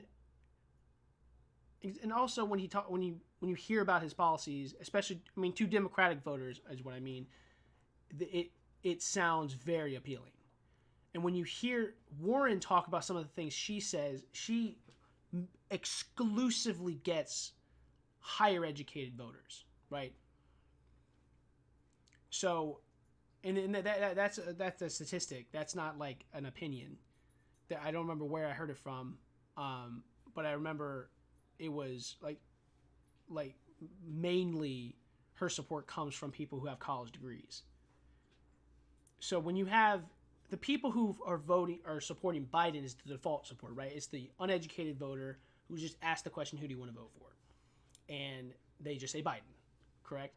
So when they come out of that and then they hear Warren speak, who beats around the bush, talks, when you give her a question, she has to spend 15 minutes answering the question. You know, people will tune out of that. When they hear Bernie, it's like healthcare is a human right. You know, he can tweet this stuff. I can just pull up tweets of Bernie Sanders, and it literally is probably less than 50 words. Much less than 50 words, more like 50 characters, more like it. So when they see that, they like that punchiness, and the farther they look into the ideas, they like it more. You know, and this is kind of where, huh? I mean, he probably would.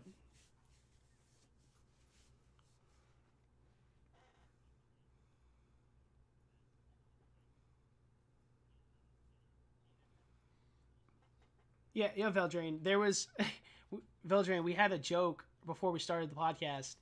Um, I joked that Biden. I don't even think Biden remembers that there was a black president. He just vaguely remembers that he was part of the White House somehow.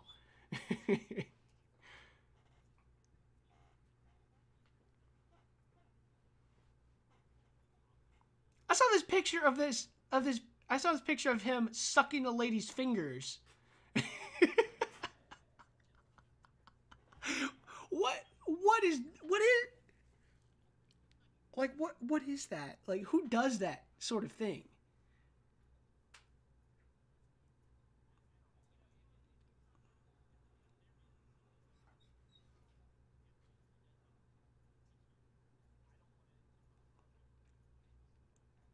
No, no, no, no. What we're talking about is someone who wants to be the most powerful man in the world, who is mentally deteriorating.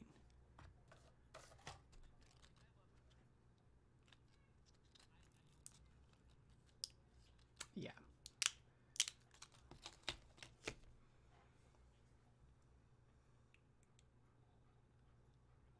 yeah, yeah. I mean, exactly, exactly.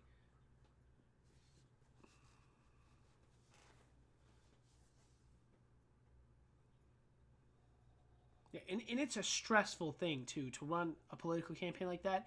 It's stressful to do in a video game, man. Like, yeah,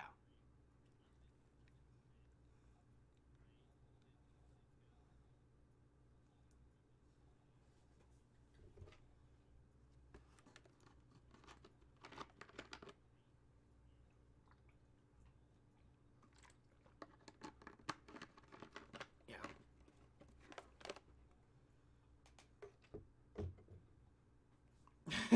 Feldrain said, "Oh yeah, Obama. It's part of the Oklahoma State song, right? It's not. Uh oh."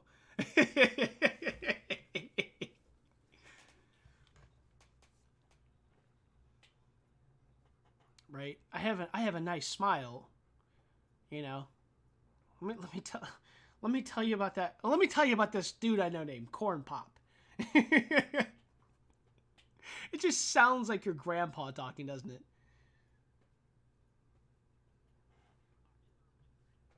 Yeah, and I mean, and then there's some people you hear, right? There's some of the older people you hear where they have their mental capacity, they have the ability to reason, and it doesn't seem like it's going anywhere, right? I say this of Elizabeth Warren, as much as I say for Bernie Sanders, because yeah, it is. Yes, Veldrain, it is like a cartoon character of Grandpa Simpson in the flesh. Yes. Put your trousers back in your trousers.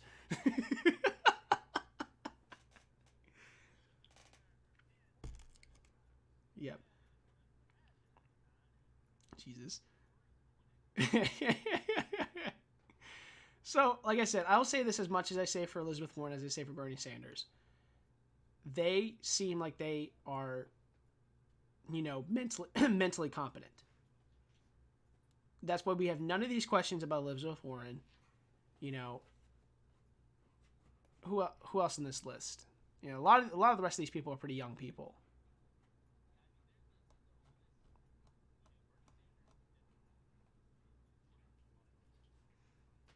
Mm-hmm.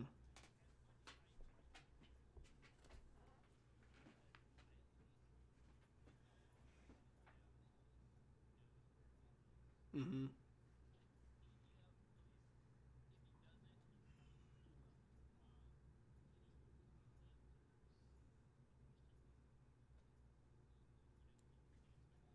Yeah. Yeah, and you're right. You're right. Why? That's weird. I don't know why you can't do that. Yeah, go ahead and drop the link, Veldrain. We would definitely watch that. Um, if I could figure out a way to get my desktop audio to work, we could listen to it on the stream. I am using Streamlabs, but for some reason it's not picking up my desktop audio. So I had to switch that to the Yeti mic. Pop out media share controls. I think you can post a link in the Twitch chat. If not, let me send you a link to our Discord where you can definitely drop a link. Oh god, I'm using Google Chrome.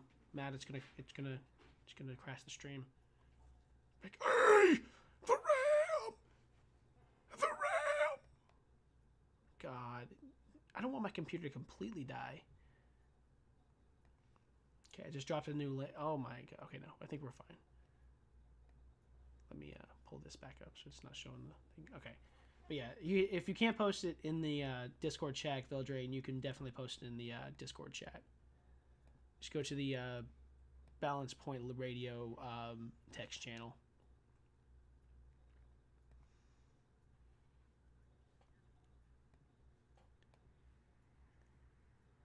I don't know where I'm at. I am. Okay, here it is. Let me see if I can do some on the fly technical stuff here. Let me see if I can.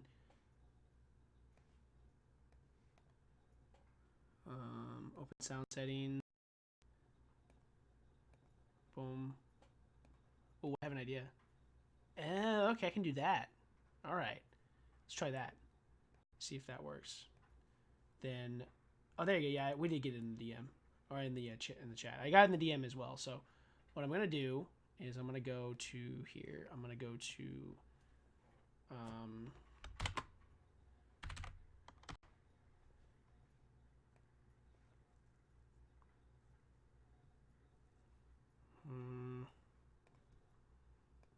yeah, I'm hacking into their systems and disabling their algorithms right now. I am freaking Gibson. Let me see here. So what we're gonna do We're gonna go to properties here. Move this to what is that? That's not it. Excuse me. Oh my god, I want to play it so bad. I think the I think Halo Reach might be, just might be, the one Halo game I've played more than any other Halo game.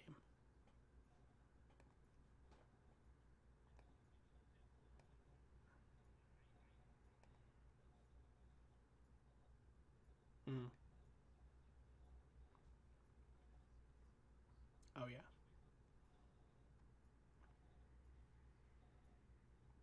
Oh yeah, definitely, definitely. Like, yeah, I played probably 500 hours of Halo Reach. Yeah, online, and I probably put 100+ hours into the campaign. It was crazy. But anyway, I don't know if I hope everybody can hear it. Let me, Matt. If I don't know if you have the stream open on your side, if you want to watch this video. Okay, so okay, so I'm gonna play it. So we're gonna watch it together. So this is from Veldrain. All right, here we go. Here we go.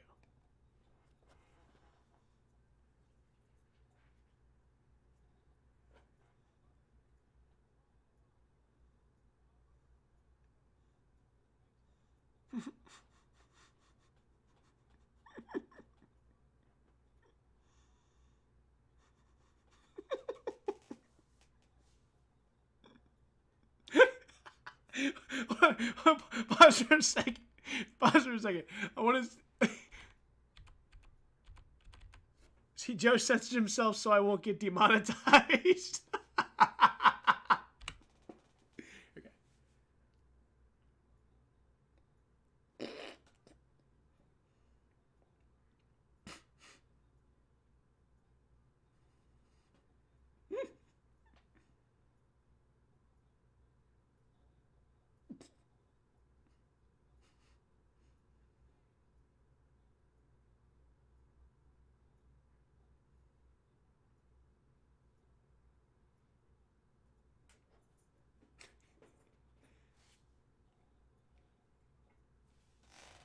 Huh? You can't hear it on the stream?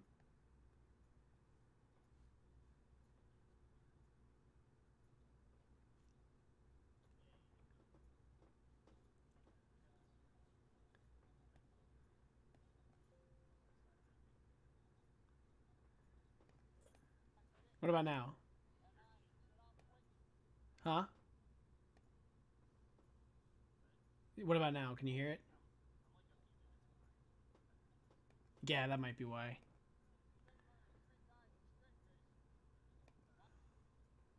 Okay. It's amazing. They animate all of his gaffes, and it's hilarious. Um, that was pretty awesome. But yeah,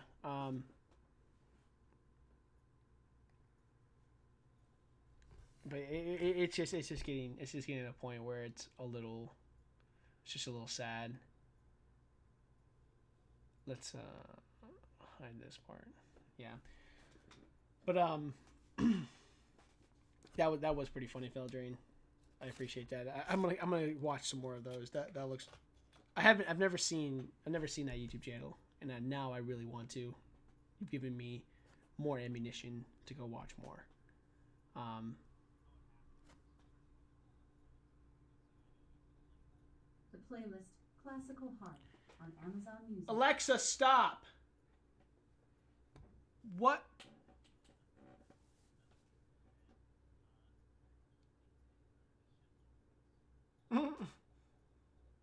Jeez. Um, so yeah. All right, all right. What else are we talking about, Matt?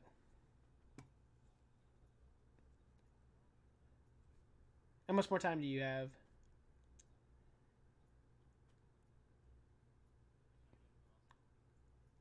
Yeah, both on Central Time.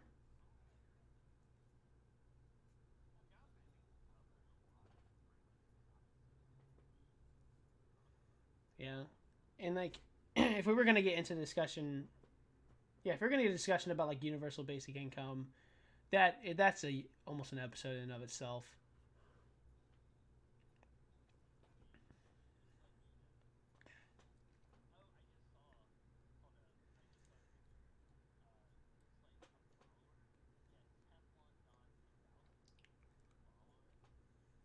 I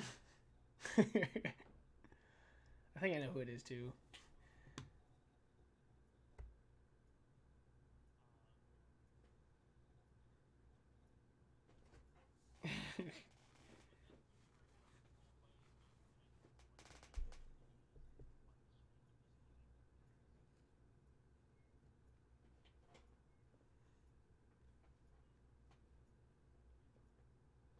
Oh yeah.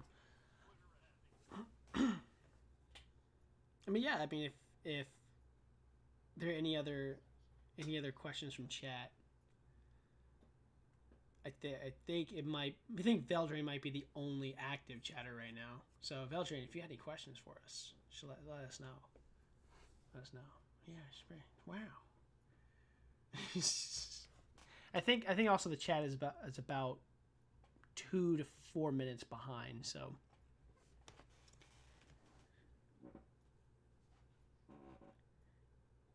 it's not. I don't think it's on slow mode. I think a chat settings. Timestamp. No, slow mode is off. Emotes. No, everything's fine. Yeah, everything is back on. But yeah, I am pretty psyched to play Halo Reach. I have to relearn all of the controls because because like everything I know about Halo is based on the Xbox controller, and all of my muscle memory is based on the Xbox controller. What's funny is that when I play console shooting games, I am so much better and so much better. But when I play PC shooting games, I am garbage. Like I tried to play CS:GO, and I would just get murdered constantly.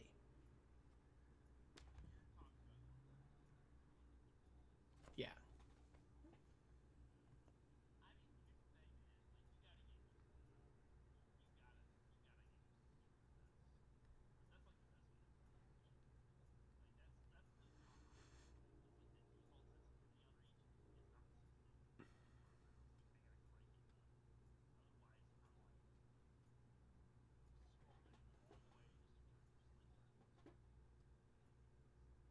Mm-hmm.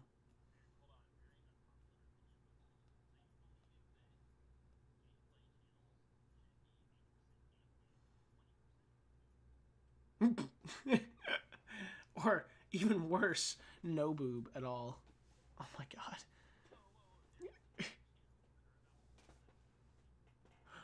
What? Should Twitch thoughts be banned in general? Should they be quarantined?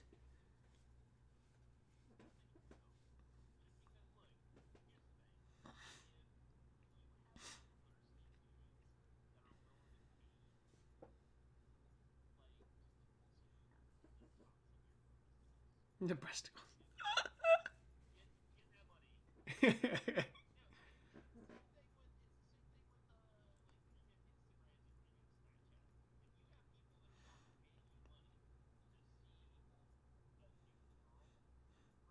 Mm-hmm.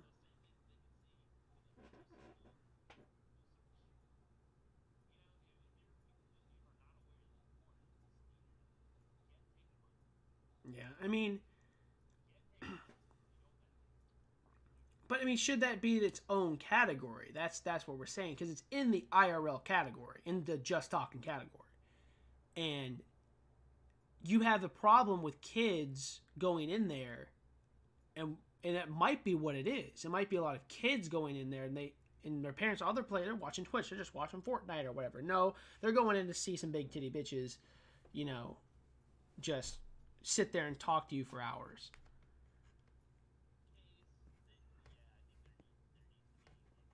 And they won't NSFW their stream. Yeah.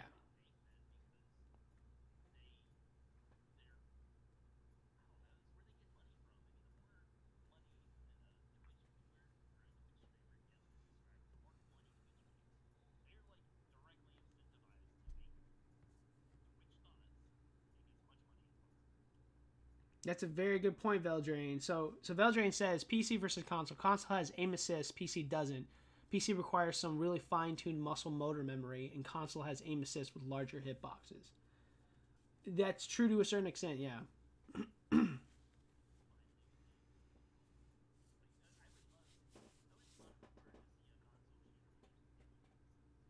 You can turn it off too.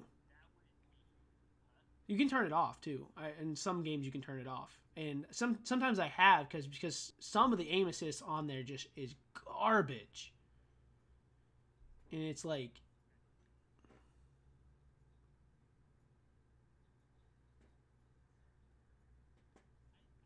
Now we have this problem here, Veldrain. I want to a little before chime into this, Matt.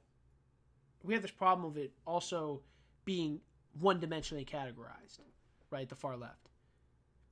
What are we talking about when we're talking about far left? Because what me and Matt usually have an opinion on, a similar opinion on, is that sometimes it circles back around.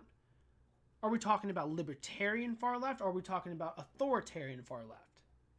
Because authoritarian far left is communism.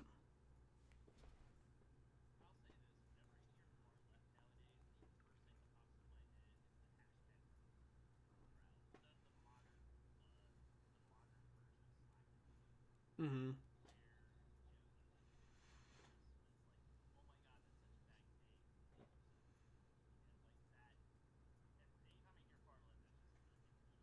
Yeah, I can't stand that. I can't stand that so much, just because. Just because like you gotta your opinion gets canceled if that's what you're saying.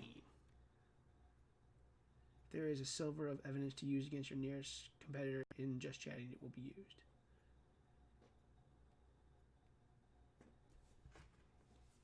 What do you mean by that? So leftist Twitch streams, if there is a sliver of evidence to use against your nearest competitor in just chatting, it'll be used. Oh, okay. So you're saying that like they go to war with each other?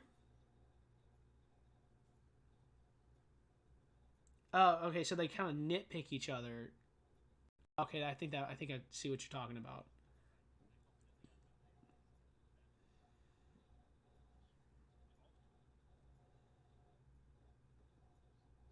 Repeat, Matt. You cut out for me. So if you cut out for me, you cut out for the stream. If you want to repeat what you just said.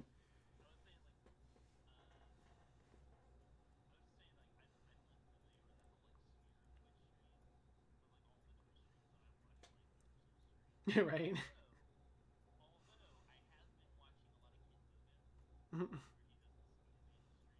Oh yeah, yeah. I see a lot. I see those. I see those on YouTube more than I see them on Twitch. Exactly, and that's what we talk about. Where if you're libertarian far left, it just circles back around. But that in of itself is just an illusion of a higher dimension, right? Going from one dimension to two dimensions, or from two dimensions to three dimensions. So if it's going back around, if it just pops right back up on the other side, that's an illusion. That means it's bigger. It's a bigger system, right? You can have viewpoints on so many different issues and still have a viable, opinion on your ideology.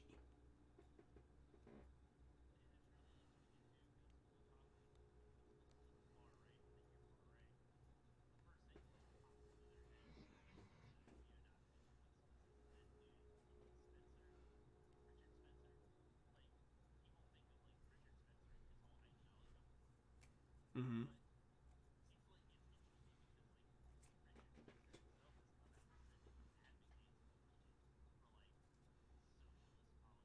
Mm-hmm.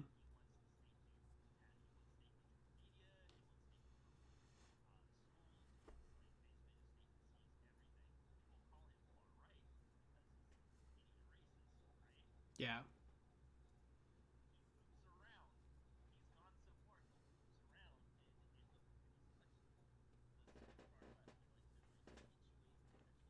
Exactly. And like I said, that is an illusion of it, of us not using a high enough dimension to categorize people's viewpoints, right? And you gotta understand that the human consciousness is more complex than 1 and 2 dimensions, because we are 4 dimensional beings projecting our thoughts onto an idea, right? These are ideas that we spend time talking about. The more we talk about it, the closer we get to its true nature, right?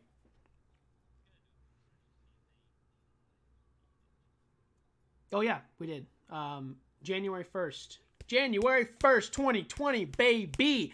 Smoke it, blaze it, just go. Yes. Yep. January 1st. Yo, you better be coming, my guy. That's it. We set it down. Fucking New Year's. We just get blazed. We just smoking all the trees.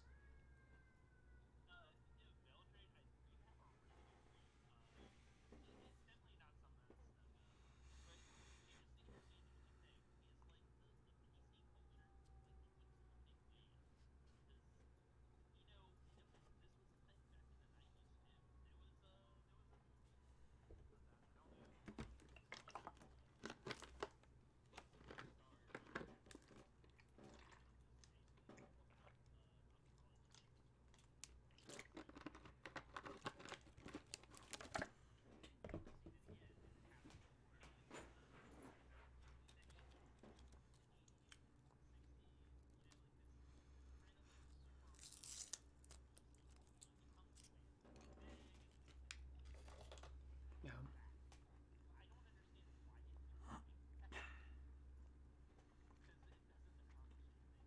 Yeah. No. I mean, kind of like we were talking way back in the day when we first started this podcast. Um, we're talking about Mila Yiannopoulos and um, Ben Shapiro not getting access to college campuses to talk to students. Cancer's people not let people. Yeah, that's a very good point, Valdrain, and I very much agree with that point. Um, so yeah, and like I said, like they should have the right to speak to speak publicly about their beliefs, right? And them being prevented to do such a thing is an infringement on the First Amendment. And that in Veldrain, we try to be those people. We try to be those laid back, either far leftists or far rightists or whatever you want to call us. We try to, like I said, we try to voice our opinion in a very adult way. Back to my point though. Yeah, I mean, like I said, however we categorize ourselves, you know, and the whole idea of categorization in the first place, I think, is a little disingenuous. You know, you have I like more certain policies that you're for, kind of giving you a glimpse of your ideology, because it's all just decisions, right? It's all just decisions you make throughout your life define who you are. You know, and the decision to speak about it, to the decision to do it, to vote, all of that is what defines your political ideology. So,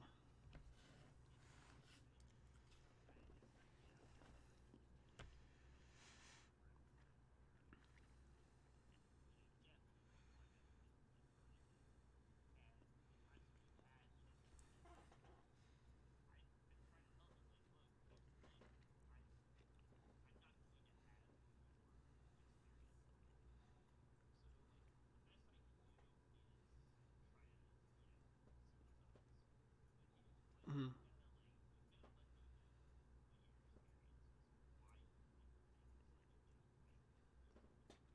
Yeah.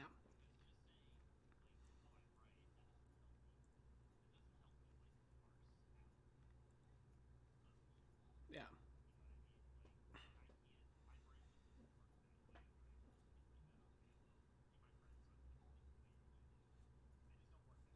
Mm-hmm.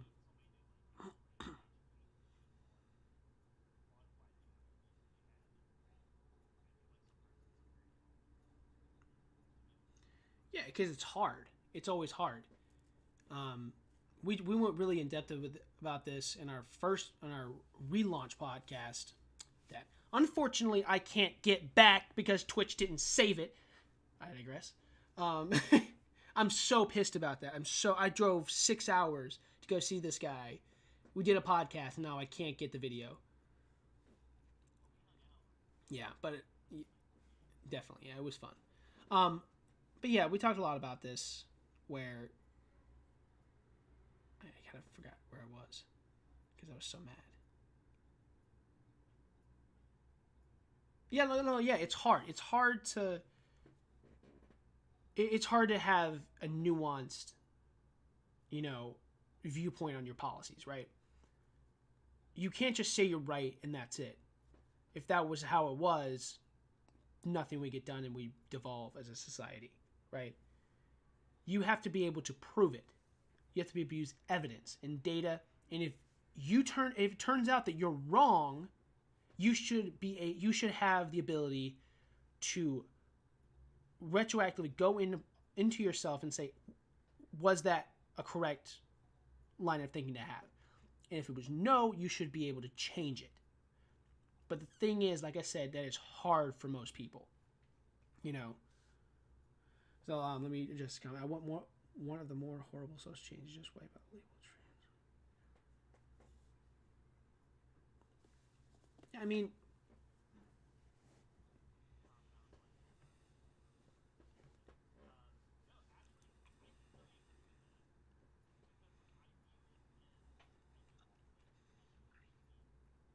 yeah,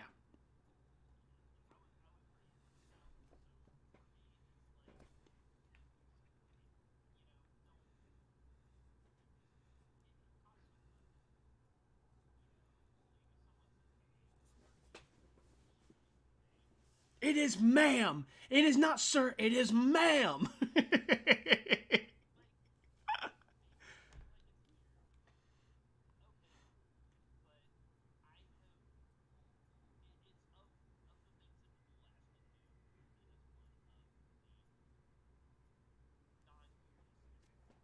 Yeah,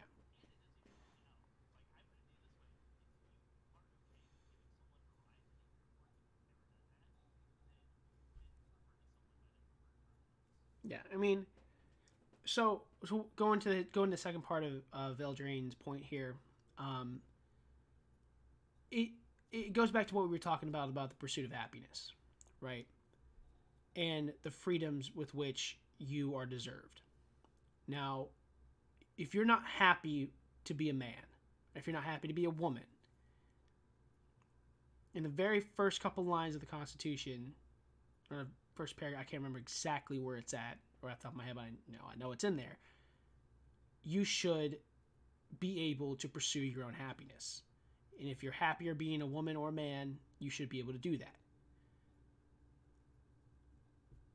When if they are performing hate speech against people who are genuinely concerned about them, I mean, it's a little vague about what kind of hate speech that you're referring to.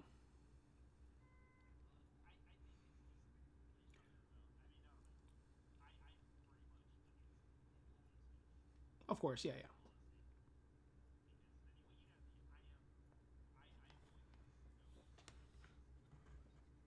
Mm-hmm.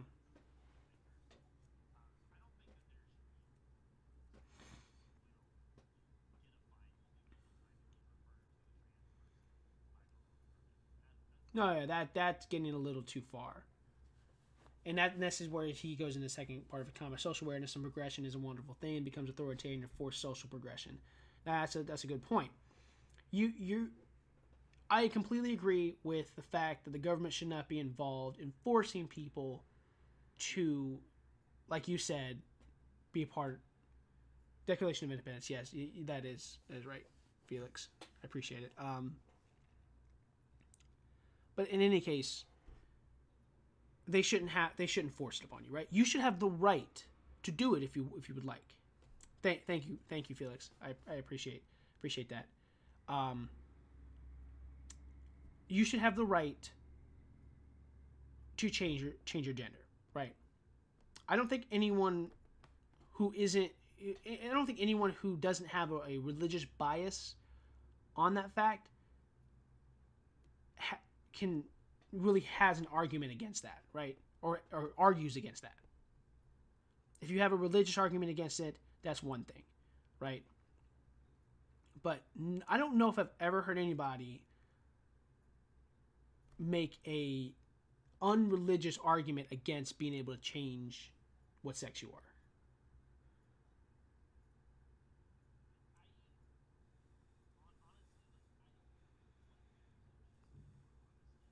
Mm-hmm.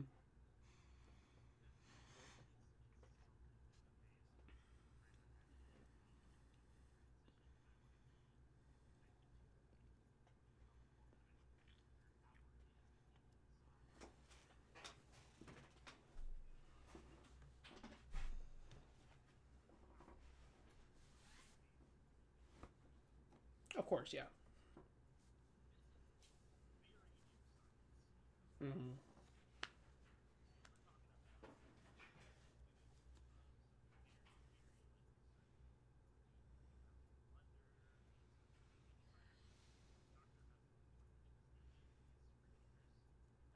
Mm-hmm.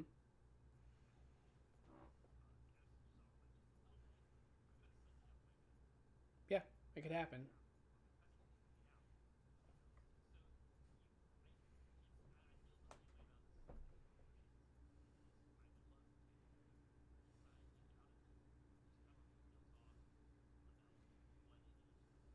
Yeah.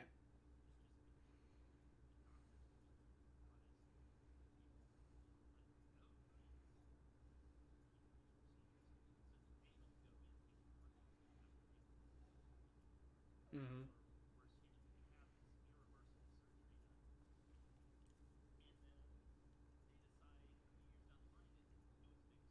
Yeah. And then now it's very hard to change it back, you know?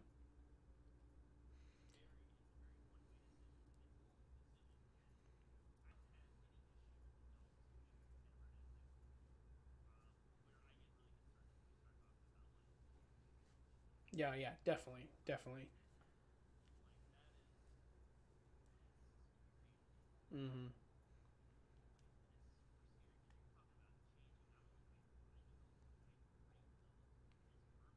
Yeah, definitely.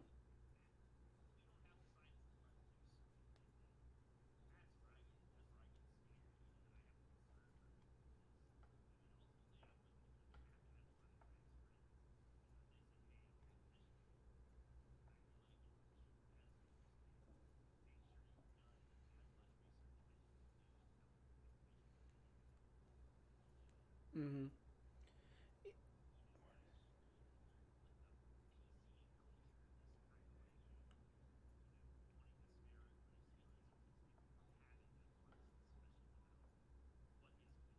Mm-hmm. Yeah. Veldrain goes on by saying, well, according to some sex is concrete, gender is malleable, but the base actions are still controlled by a person's sex, so no matter what they say they are, there are still biological propensities at work. um, I don't know if I necessarily agree with that. Do you? I don't know if, like I said, I don't know if I necessarily agree with that point. Like I said, we don't know enough about the human brain to make a concrete decision on that, right? There could be a genetic predisposition to either liking a man or a woman, completely taken away from what gender you are, right? What you're born with, I should say. Because, I mean, it's like you, and like I said, it's there's just I don't think we don't know enough.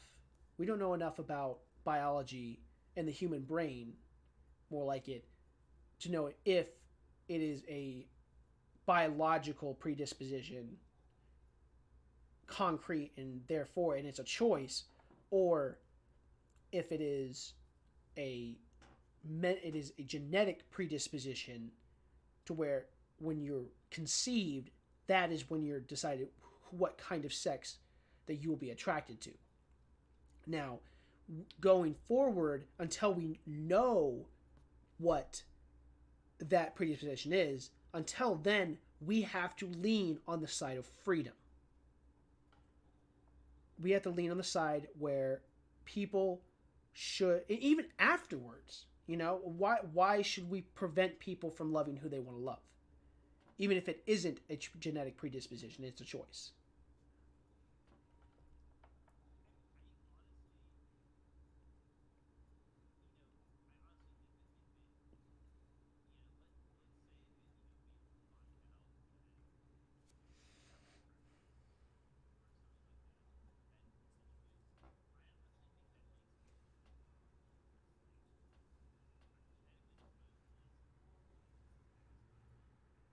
Mm-hmm.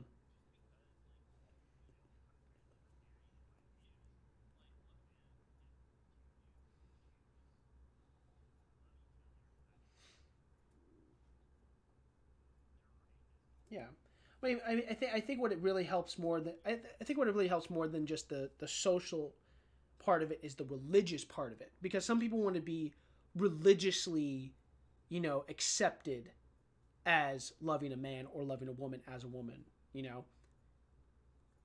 and they're religious themselves, and they feel like they're being left out by their religion. So if there was a genetic predisposition to liking, or not liking, to loving and being attracted to another sex, or even both sexes, however you want to do it,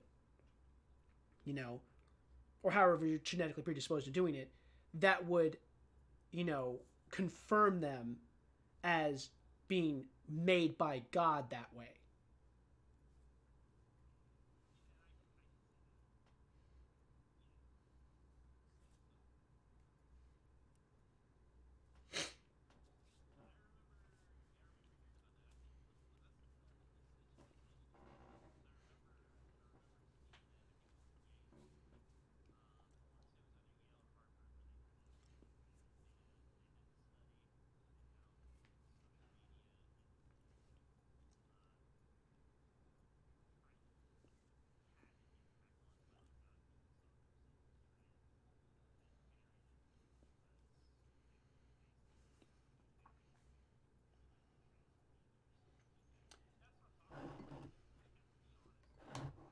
Yeah.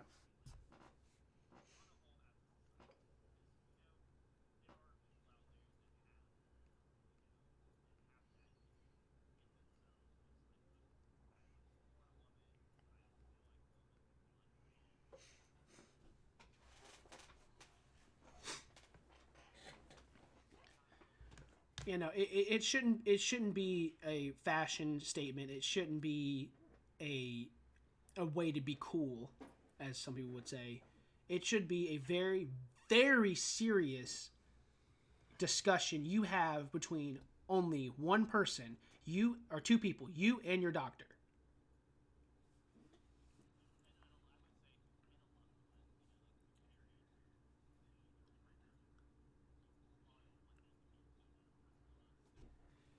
Okay, hold on. Let me deconstruct what Veldrin is saying here. The common negative presumption is that if I don't agree with there being over 100 genders, that I go about mistreating people. Oh, he probably said then I go about mistreating people. Then I find out my thoughts in my head, not my actions towards others, are harmful to those people. I was like, wow, what Twilight Zone crap is this? So if I don't agree with there being over 100 genders, I'm hurting people. Um, Not necessarily. I mean, like I said, your actions should not infringe upon other people's rights. And the right, you know.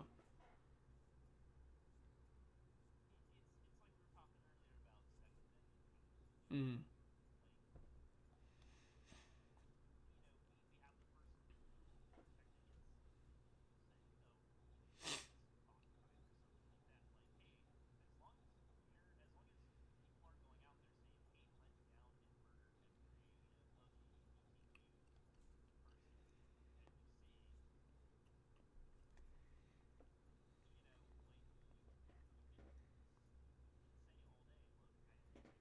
Mm-hmm.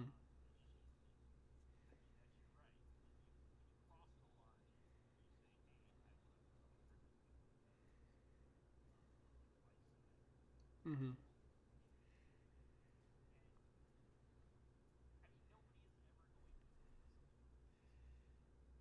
Yeah, definitely. And this is also him saying that there's over 100 genders. Those are two separate things. Where he's talking about who people are attracted to versus what gender they see themselves as. Now, I think people. I think people. Well, I think people get who they're attracted to in genders mixed up, right? Biologically, right? And believe me, I'm a progressive, and I'm for liberty, and everyone should be able to do whatever they want to a certain extent. Biologically, biologically, as it stands, evolutionarily, I should say,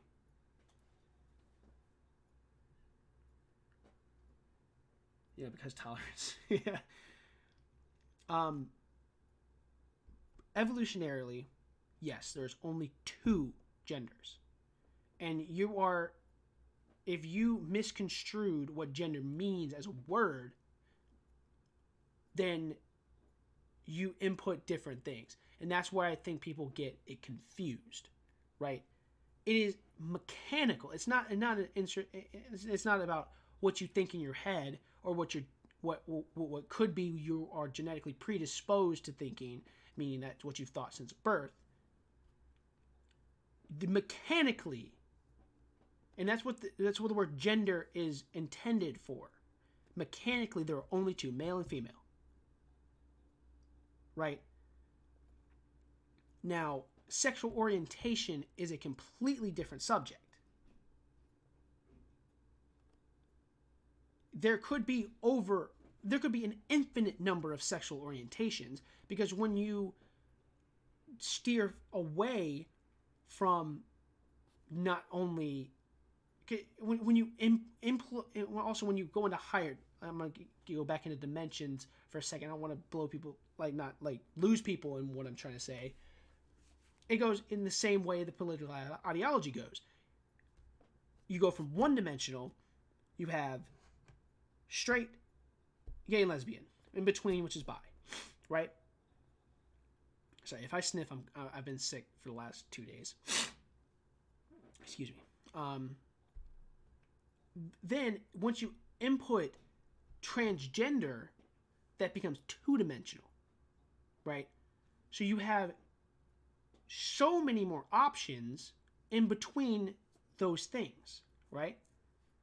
You could be a gay person who's attracted to straight people, right? Then you have not only do you have that layer, you also have an age layer involved into it, which is, I'm 20 years old and I'm attracted to people who are 60 years old, right? That can be a sexual orientation, right? Because you're excluding other people, right? You're not attracted to that certain group of people sexually. You're only attracted to that particular group of people. So that goes into a third dimension, right? So the more dimensions you can possibly add, there's an infinite amount of sexual orientations there can be.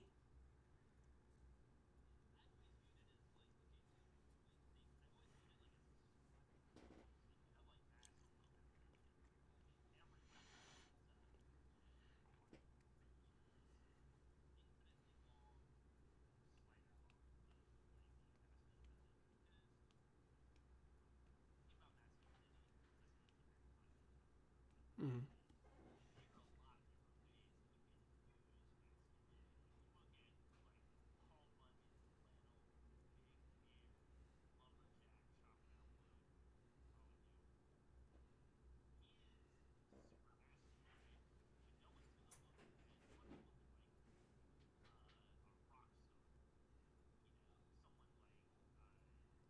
Slash.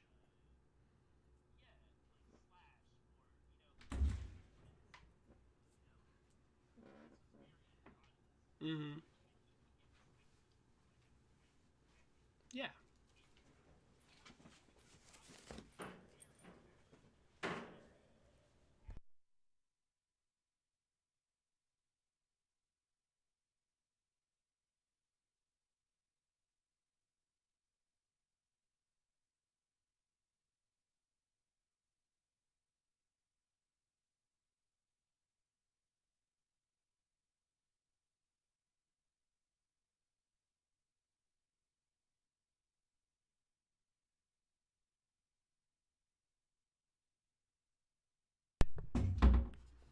Yeah, I know what you mean, and then like I said, that's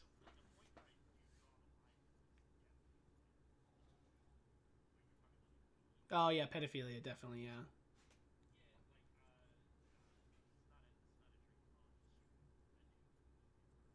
yeah, that yeah, yeah. No, I completely agree. When it becomes something that's like actually illegal, right, and it becomes so taboo that it is just not not acceptable, right, to the basic human understanding.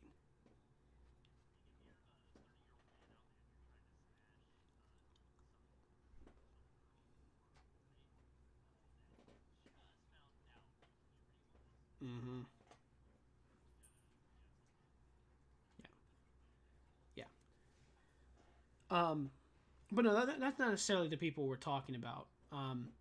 I mean, like I said, it helps a lot more to think of it in a higher dimensional sense instead of just a long one dimensional slider, right?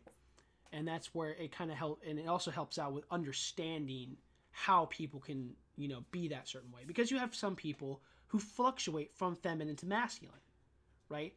Who in the span of one day can be masculine and then the night be feminine. When they meet a man, they're feminine. When they meet a girl, they're masculine, and it's fluid, right? And that's what they call gender fluid sometimes.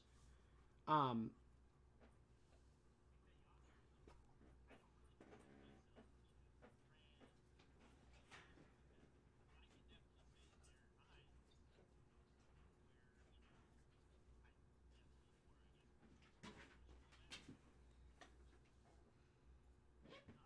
mm-hmm.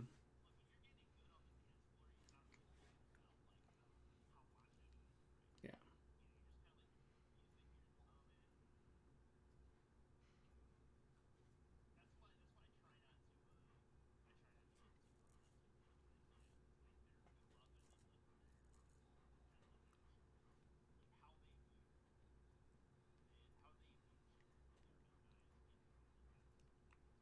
yeah.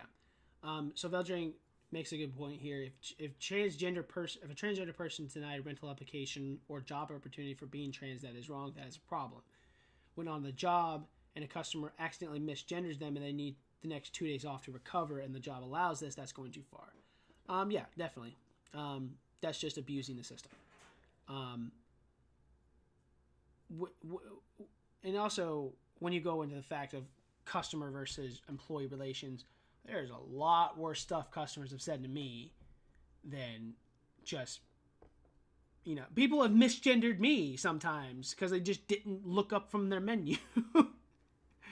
you know um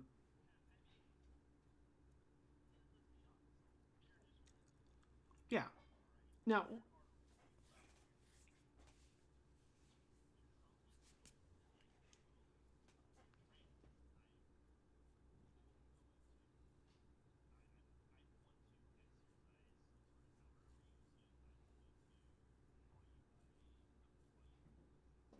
Mm-hmm.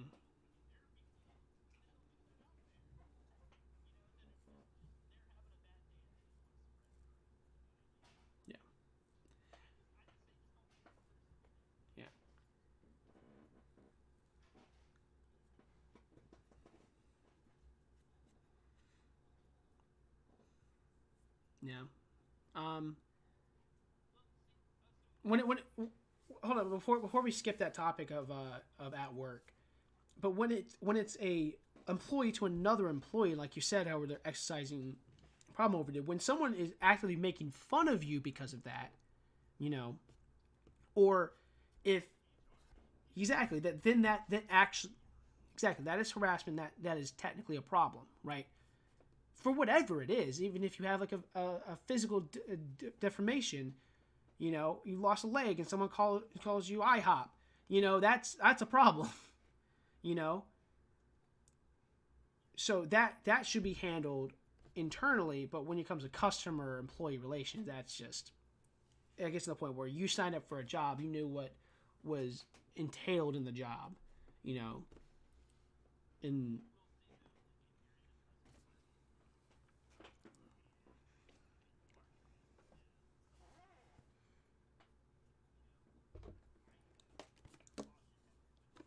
mhm.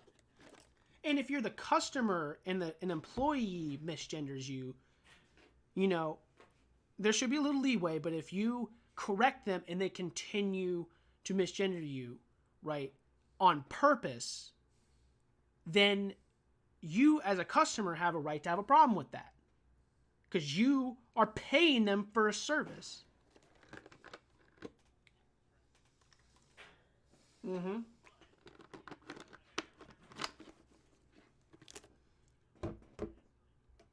Yeah.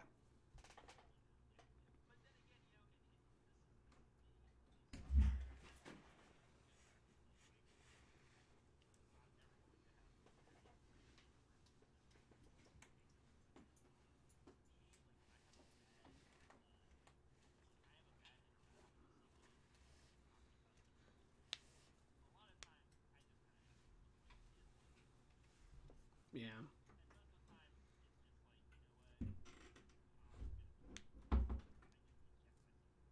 Yeah, and there may be some instances where them being outraged because of being misgendered gives them some kind of feeling of power.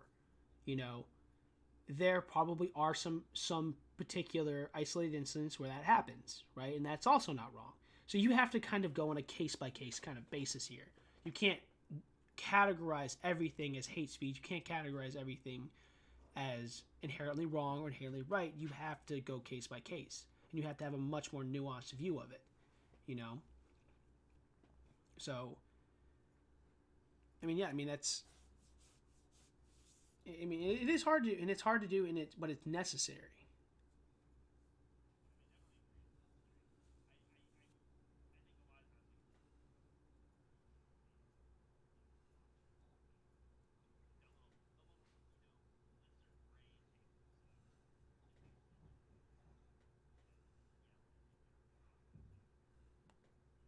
Yeah, yeah, yeah. There are two types of memes. There are memes that celebrate. There are memes that make fun of, and you do not want to be the make fun of meme. You know, because that's like the worst kind of meme to be. Um, so, Veldrain, you saying that harassment laws already exist? Agreed. Hate speech laws don't. Consider the YouTube videos of hacktivists taking things too far. I think hate speech laws would be taken too far. People would be fined that shouldn't be fined. Um, like I said, like I said, you have to take it on a case by case basis. And if you are actively inciting violence onto another group of people, which is, I would assume, the basic form of hate speech, right? That's the base form. If you're,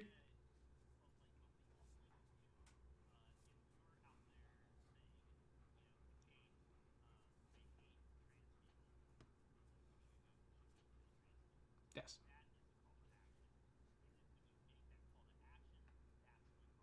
Mm-hmm. Or even if,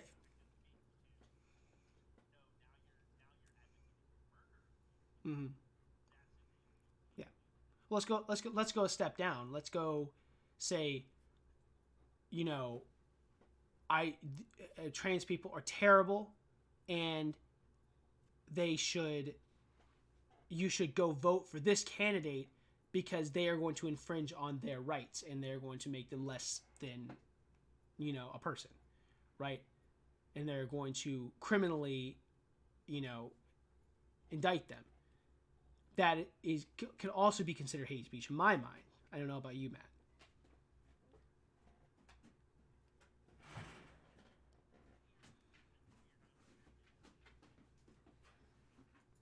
Yeah, I mean,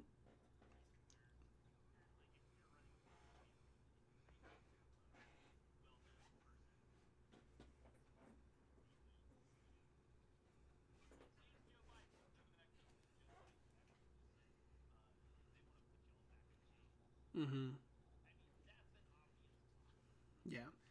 Let me put it. Let me put it this way. Let me put it this way. Say he's telling, if you own a business and you get an application from anybody who's trans, you should not accept that application. Now, that also in my mind would be considered hate speech because it is inciting an action to infringe on somebody else's rights.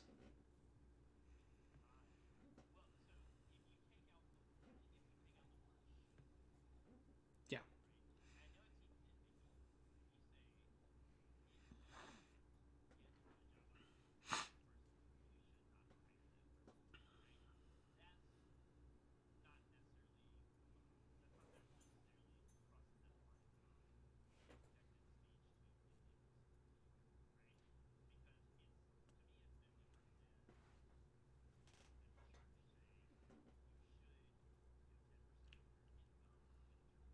Okay, I see what you're talking about.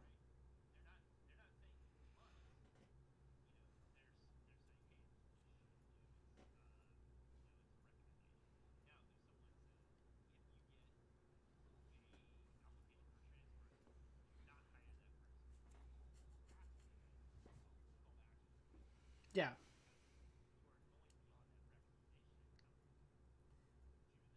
Yeah. That's kind of what I mean. When I said should, it's kind of like that's kind of the direction I was kind of going in. And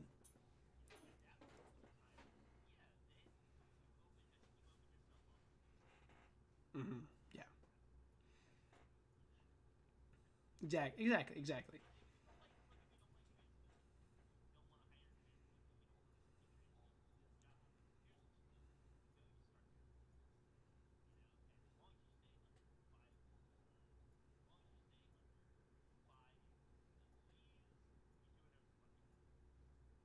Mm.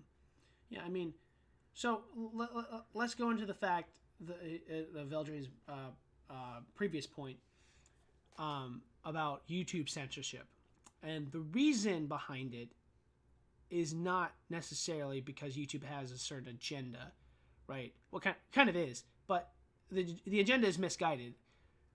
The agenda is misguided. The agenda is they are in the person is attacking, and what they're viewing is attacking another group of customers. When you do that, that person, if it's all about cost and risk management. If that group of people stops using their platform because of that person that's on there, you talking about a lot more people than the small viewership this one YouTuber has, then they will always censor that one YouTuber over the enormous group of people who are potential customers or already customers by just either viewing ads or actually paying for YouTube Premium, you know?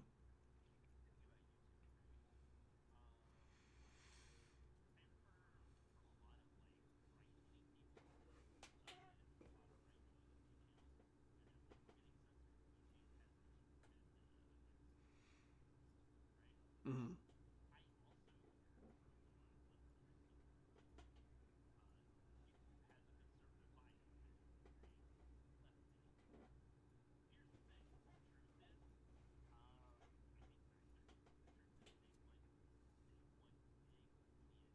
Exactly. And that was, if you weren't going to say it, I was.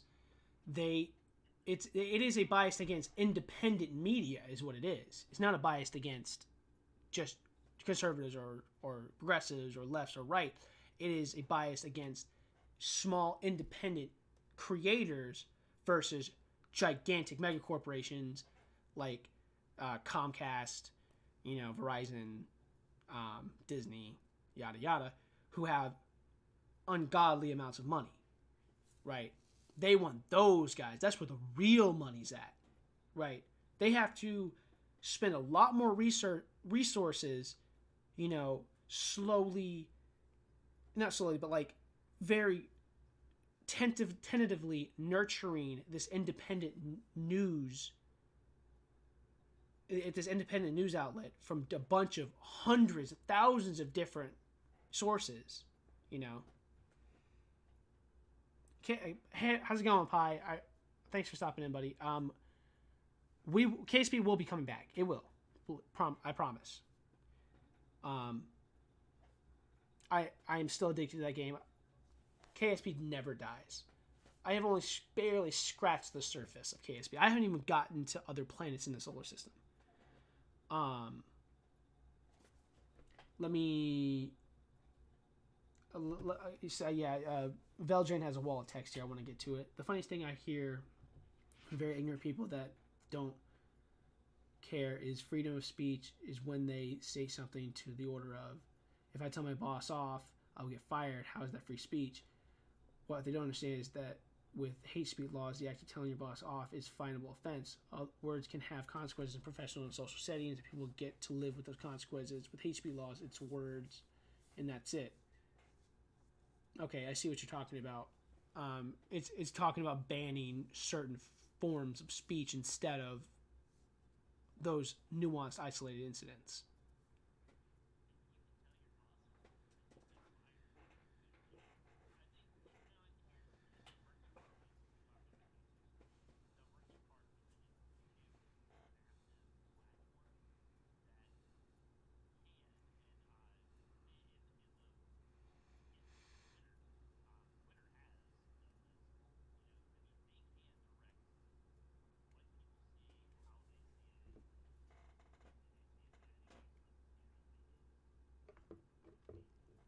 Mm-hmm.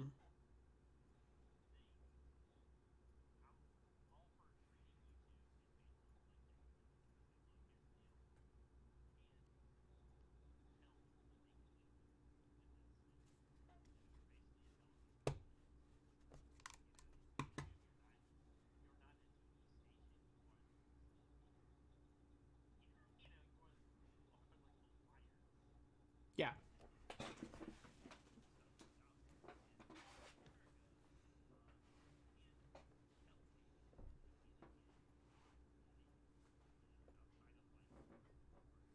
Mm-hmm.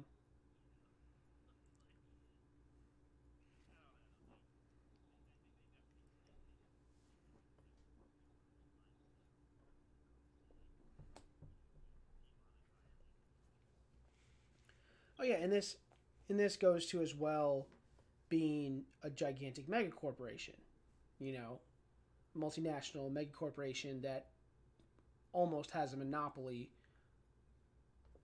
and an oligarchy on a certain industry. And then this is what we were talking about in our relaunch podcast. Where we talk about this stuff again? Because once again, I don't have the video. But, yeah, I mean, when they have a monopoly on, internet videos, right? There's almost no doubt about it. If you want to watch an internet video, it's almost always going to be on YouTube, right? If it's a TV show, it's going to be on Netflix. Now with Disney Plus, if you want to watch a Disney cartoon, it's going to be on Disney Plus, right? So you have a very few number of outlets. If you want to hear what your favorite, celebrity is thinking, it's going to come from Twitter, right? And if it's not going to come from Twitter, it's going to come from YouTube. That's a problem. That's a huge problem. Mind you, it's convenient to only have to have a couple of sources to go to. But what are we trading for that convenience? We're trading all of our power for that convenience. And Exactly.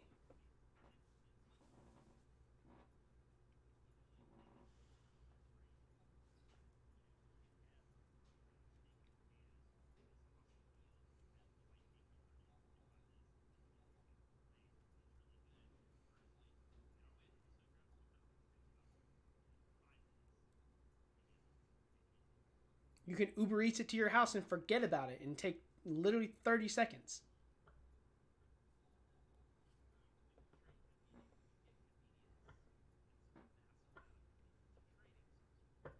Mm-hmm. Yeah. Yeah.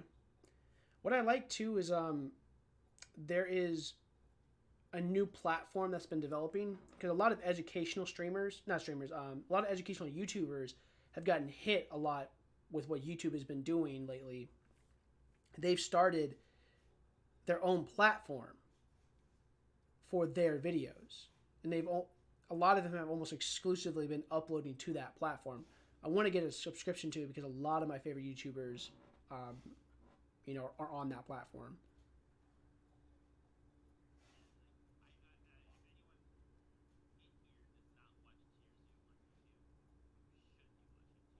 Yeah, Tier Zoo is awesome.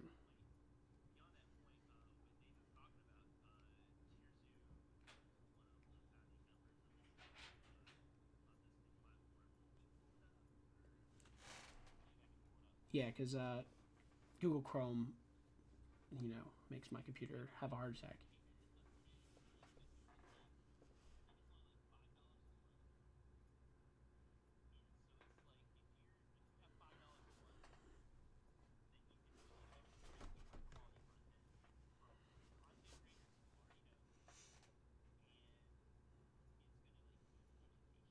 Mm-hmm. Yeah, and entertaining too. Mm-hmm. I will gladly torrent from Disney Plus. I will gladly torrent Disney Plus. Not gonna lie. Nebula, that yeah, it was something like that. Yeah, it is. It's Nebula. I want to get a subscription to them as well. And we're not sponsored by Nebula, but we're just saying it's a good platform. I mean, and neither would I. I mean,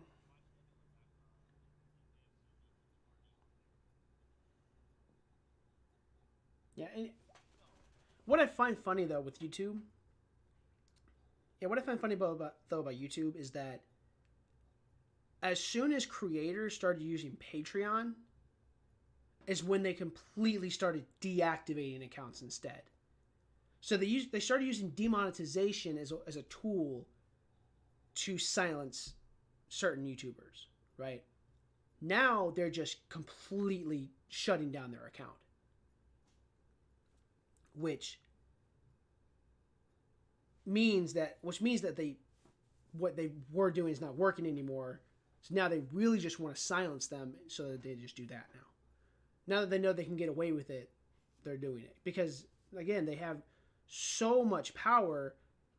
If you're talking about legal power, no one's ever going to be able to sue Google and get away with it. You know,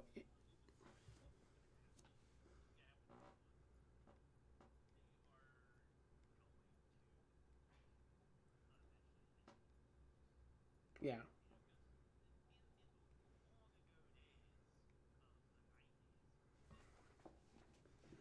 In the before times. Mm-hmm.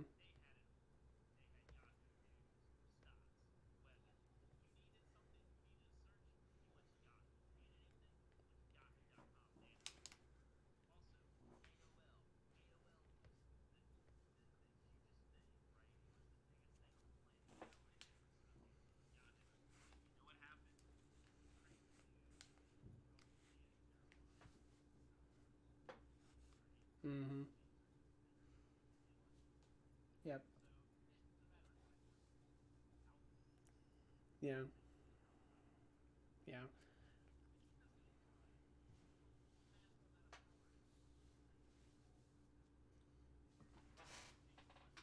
Yeah.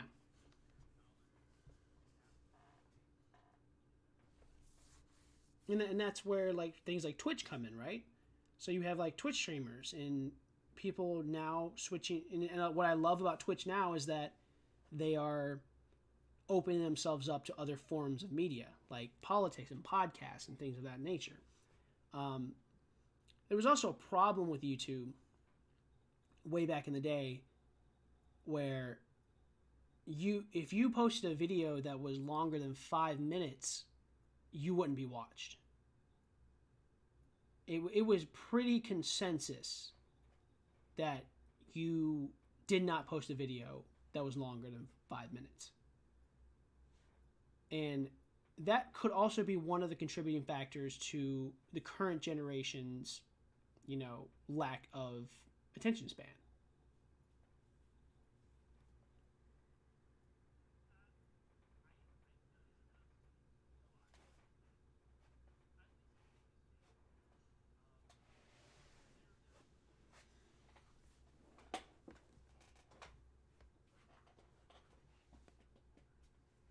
Yeah, and now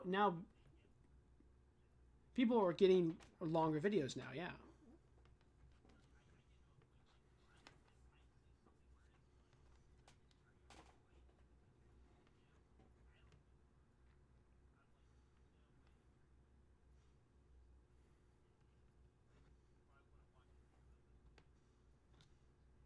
Oh no.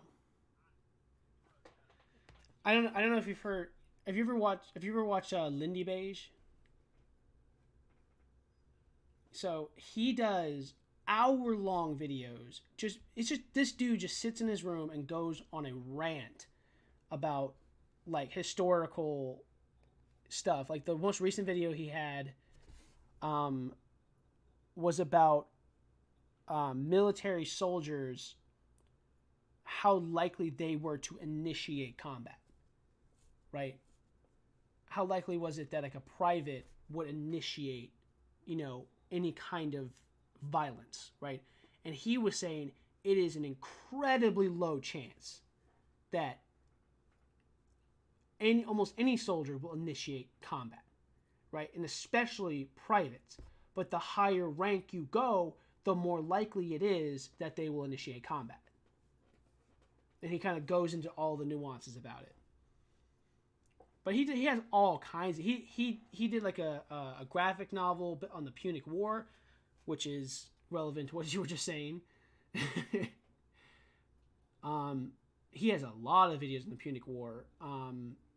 He has a video on PTSD or shell shock or battle fatigue, or whatever you want to call it.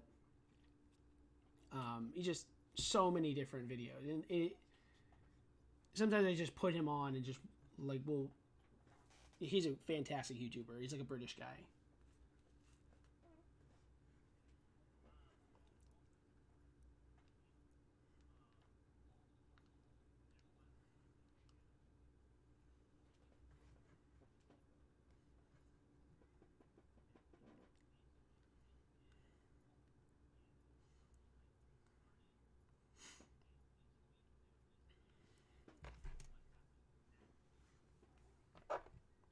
Oh wow.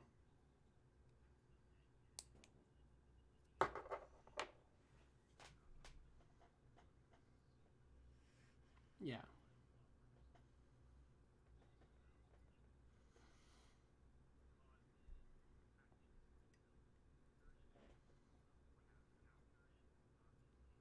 Yeah.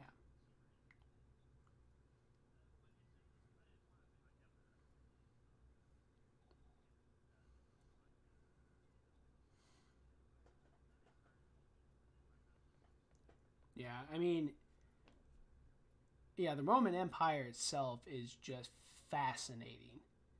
Every aspect of it is unbelievably fascinating because it was, until now, the most successful civilization that had ever come to this planet.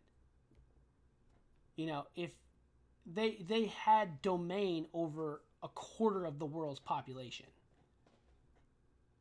You know, if the Roman Empire didn't fall, we would be thousands of years more advanced. We would be in space by now as Romans. You know?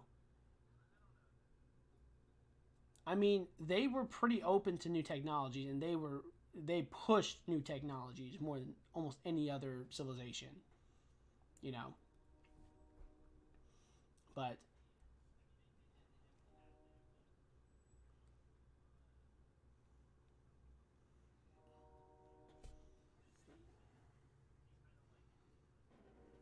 mm-hmm.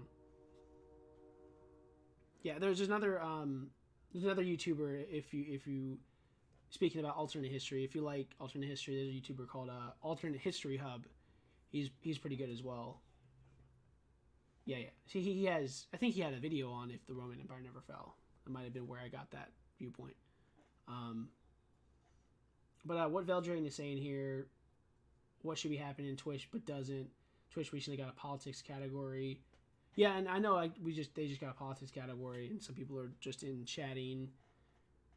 Yeah, and you're right. They should probably be a little bit more, just give you gentle nudges. Maybe some people, big YouTubers, like to be in those bigger categories, just because of there's a lot more viewers in that category. But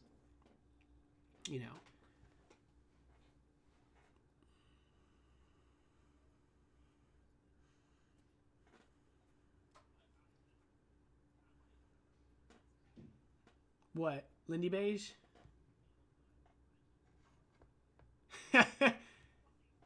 You mean Lindy Beige? You mean Lindy Beige?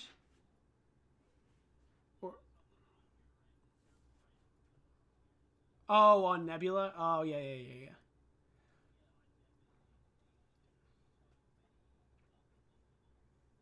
Oh, I know. Yeah, Legal is awesome. I don't know if you've ever watched Legal, but his stuff is fantastic. He'll break down movies, right? He'll break down movies and their legality. He went through with Willy Wonka and the Chocolate Factory and all the all the OSHA violations that it went through. It was the best thing ever.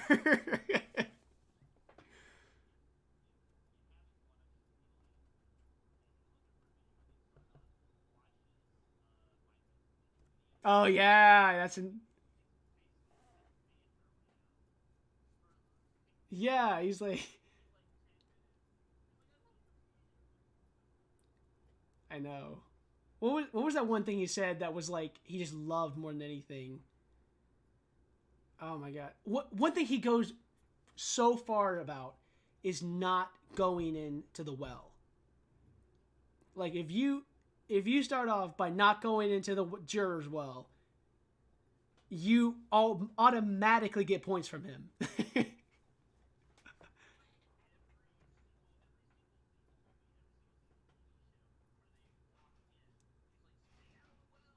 The bailiff's gonna tackle you. You will get tackled. You will be arrested.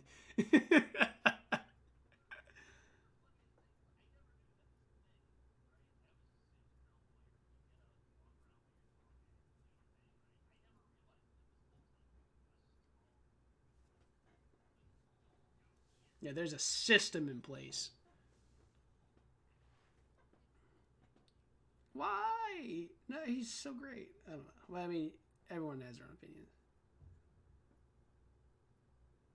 I mean, you maybe in his presidential analysis stuff, you could say that. Well, we're basically just talking about his movie review stuff, which is hilarious and just extremely informative. I don't. I think I try to watch one of his presidential um, legal breakdowns of like the impeachment hearing or whatever it is, and it melted my brain. Like I could not follow it.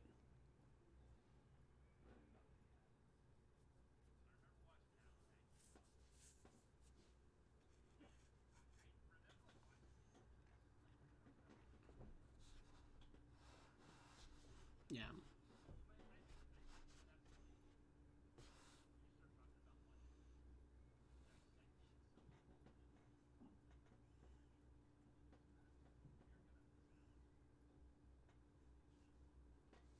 Yeah.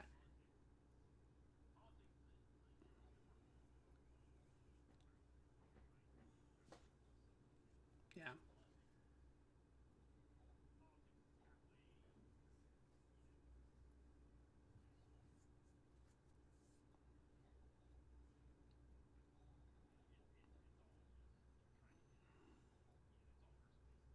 Yeah.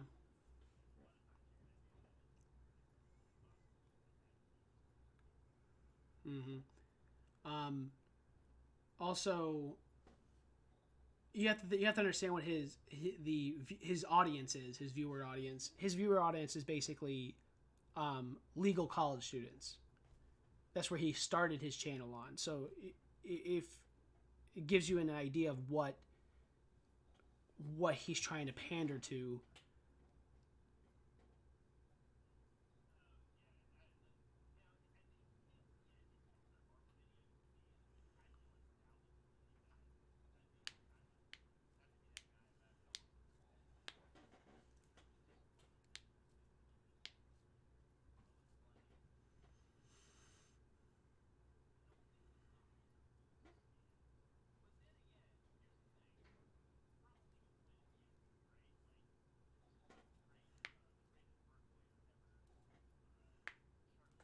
Oh God.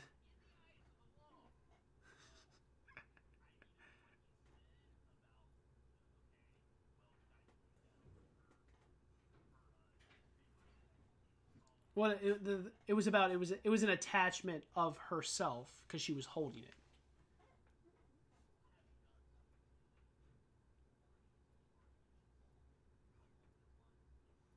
Mm-hmm.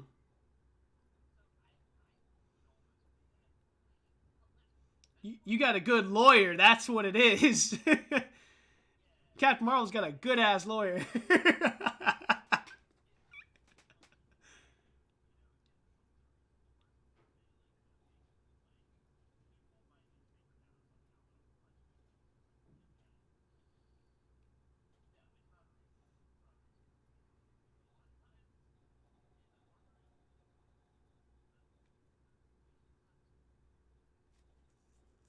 I would have wanted to see. I would have wanted to see a deleted scene where Captain Marvel was in court for that particular thing. That would have been amazing.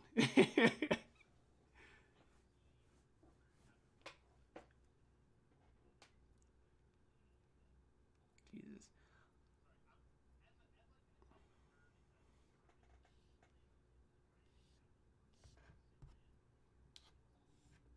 Yeah, I mean, well, let's talk about the movie itself. The movie itself kind of sucked. You know.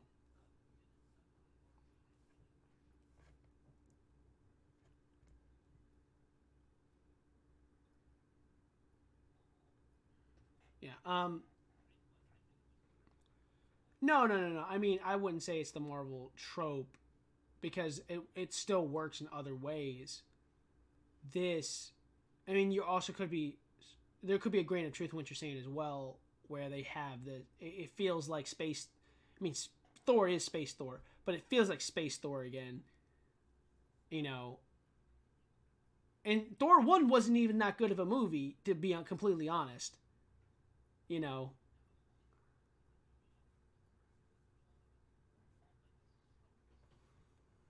except for Batman Begins. Batman Begins. That's let's make an exception for Batman Begins. All right, let's put that down right now. We did. You said accept Batman Begins, and I said let's make an exception for Batman Begins.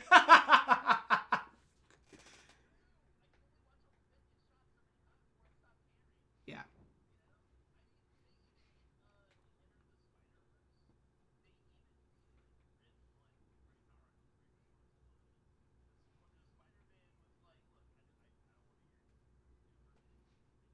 yeah.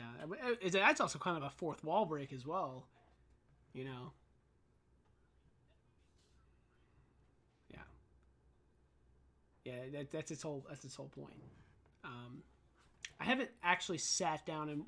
Here's the thing. Okay, I'm gonna tell you a hot take right now. I have not sat down and watched through all of Into the Spider Verse. And I'll tell you why. I cannot stand. It just like irks me to my core. The animation style. I cannot stand this skip frame animation.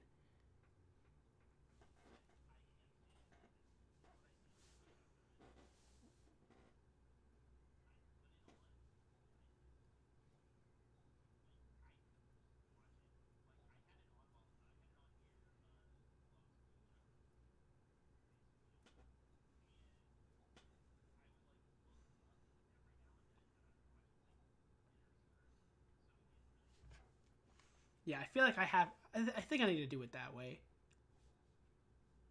Because they have this. Yeah, the Dragon Prince. Exactly. That show pisses me off. I want to like it. It has a good story, but I cannot stand it. I think it's lazy and it hurts my eyes.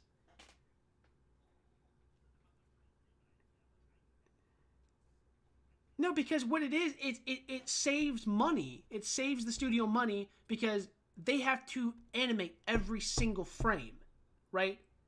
Every single frame of the movie they have to animate, or the show they have to animate. But by skipping frames, that means they basically have half of the TV show to animate. You know? And then when it comes to the big battle stuff, they'll make it smooth, right? But when it's like not as important stuff, they'll just skip frames. I would rather them just do it fucking South Park style and just have them sit there as as like just still images, you know? Because it's this weird uncanny valley of realistic animation versus anime animation. It's not only weird to watch, it hurts. It gives me a headache. It physically gives me a headache, and I cannot stand it.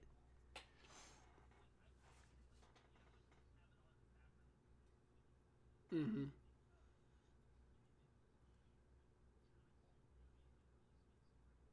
Yeah.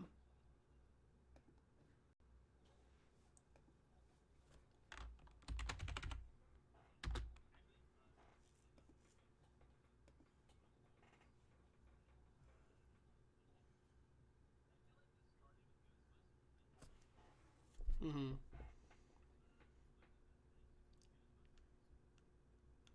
What was that Vine? That was that meme. It was like, there can't be four female Ghostbusters. The feminist is taking over.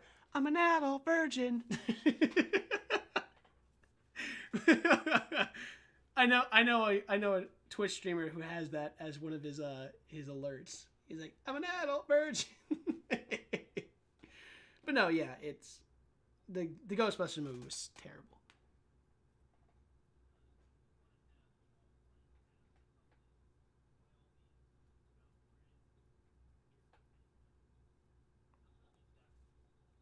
Yeah.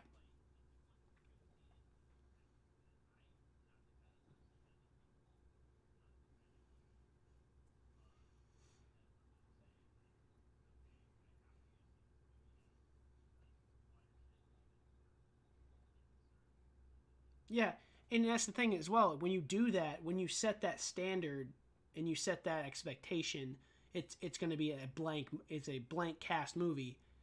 You know, if it's bad, then you just create a huge amount of controversy. You know, because people will say the movie sucked, and like, oh, you're just saying the movie sucked because there's X people in it. You know, so like take.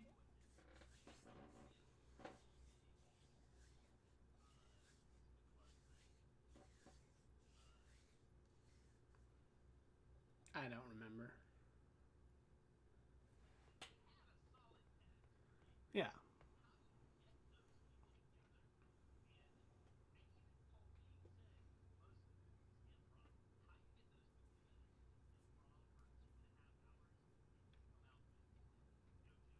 Oh yeah. Oh, here's the thing though. I don't think. Dude, I do not think Melissa McCarthy is funny.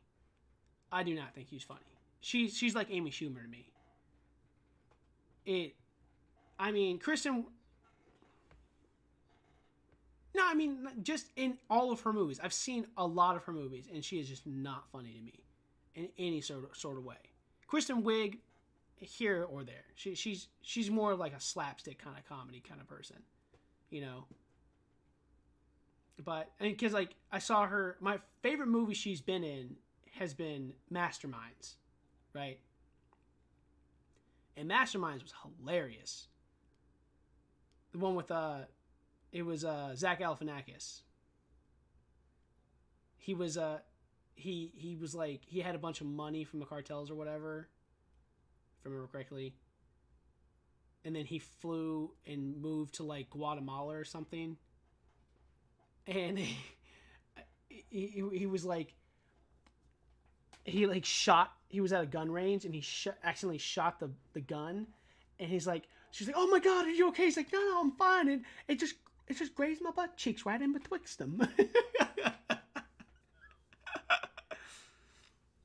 He goes up to the counter. He's like, "I need to know what is my room number, poor favor."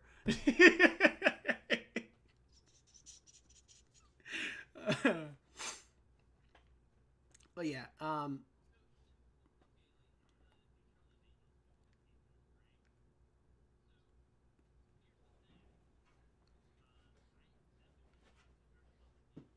mm-hmm.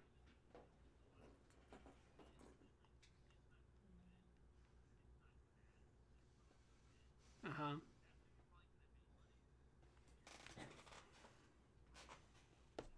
Yeah.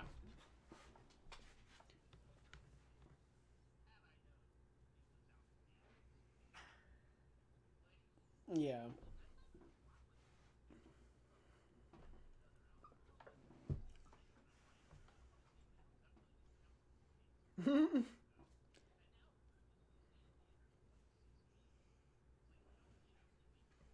Yeah. I mean, also me either. But I kind of feel like I kind of have this feeling, and it's been a good feeling thus far, staying away from movies that'll sour my taste of the first movie. You know, I feel like Zombieland 2 is going to be kind of like that.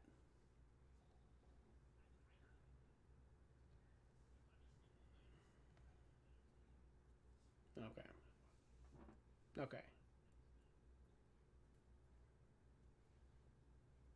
Yeah, Bill Burr. You're right. You're right, Valdirine. Bill Burr is pretty good.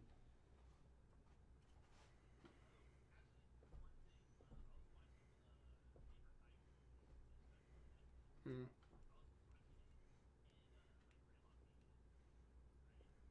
Yeah.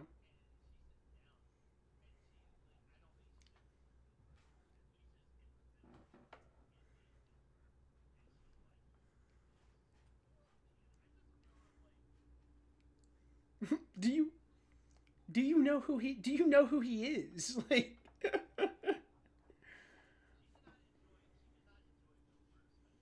that's funny. Yeah.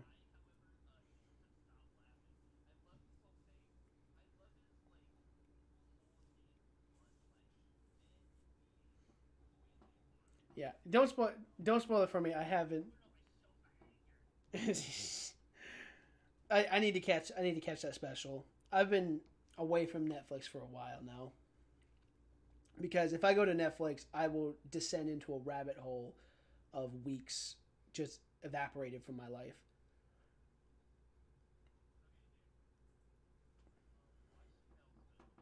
Oh, I've already seen that one.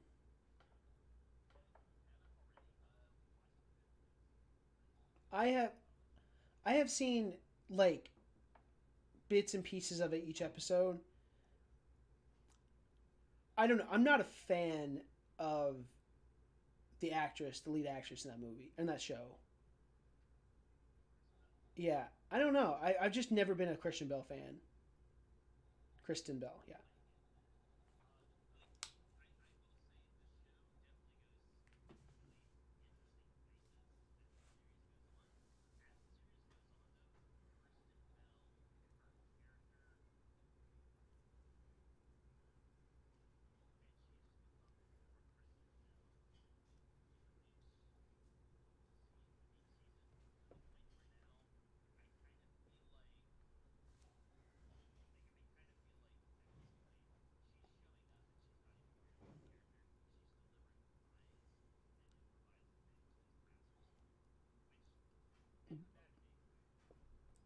Well, I mean, I cannot tell you a character she's played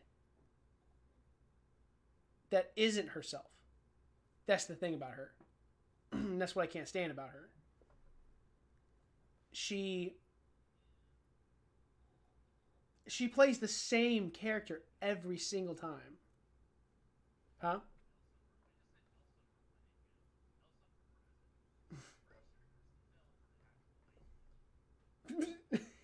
Yeah. I mean, okay, let's put this out there. I'm sure that Kristen Bell is a very nice woman, right? Nothing against her personally. It's just I don't think she's good at acting at all. Because she just plays the same person over and over and over and over again. You know? It's kind of like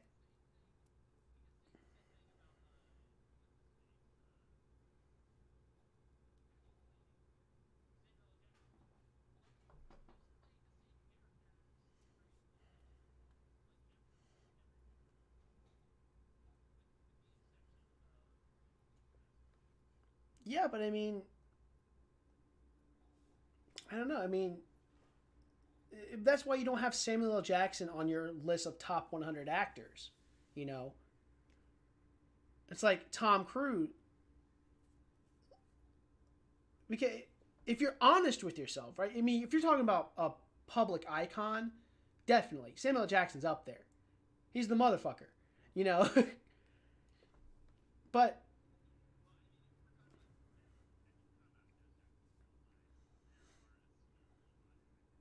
like Gary Oldman. Gary Oldman's 1,000 times better than Samuel L. Jackson could ever hope to be.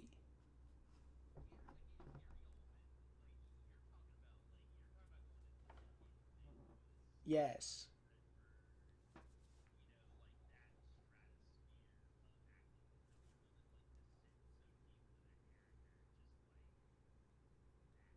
Mm. Yeah. So like that's what I mean. I mean, Samuel L. Jackson, yes, he does play his character a lot. But there's enough nuances to each character that he plays. It feels different enough to where you can kind of suspend the disbelief that it's Samuel L. Jackson, and you can watch a Marvel movie and say, "Hey, that's Nick Fury," you know, or you can watch any other of his movies. Okay, that's the character he's playing, and I can see it. I can see it, right? You're not completely invested. You're never gonna be because it's Samuel L. Jackson, right? Same thing with Tom Cruise. You're never gonna not see Tom Cruise's face in the movie, you know. But could you tell Daniel Day-Lewis apart from his other characters as a person himself? Could yeah, in real life. I don't know. I think I do know what he looks like. Yeah, but he probably doesn't. That's the thing. No one really knows.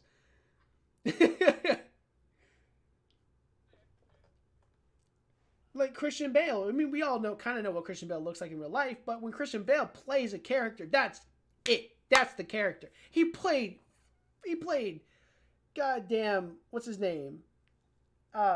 Dick Cheney, for God's sake.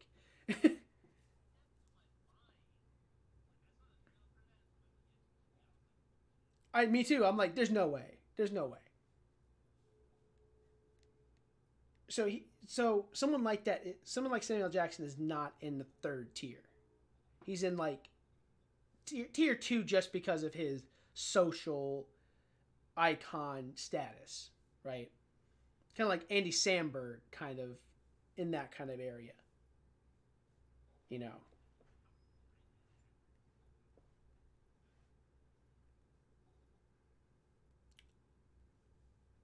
So it's kind of like in a three-tier kind of setup, right? You've got tier one, which is the Daniel Day Lewis's, the Christian Bales, Kristen Stewart's agents.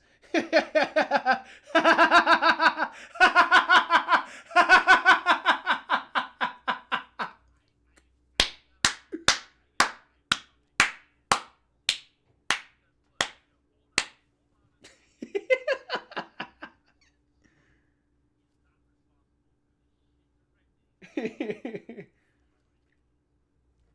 my god.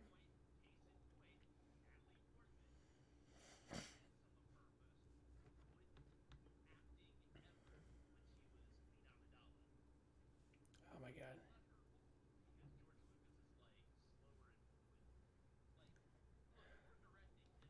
Yeah, it is.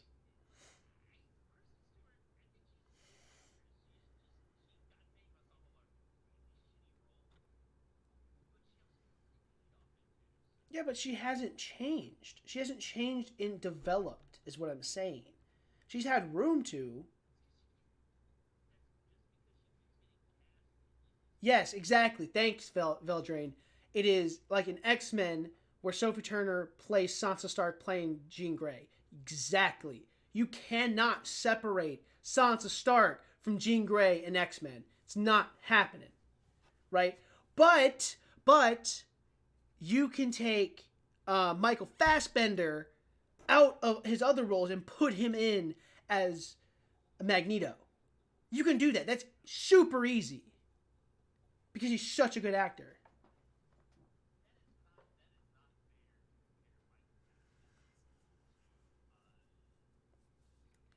What I'm saying is, it is because they're in different tiers.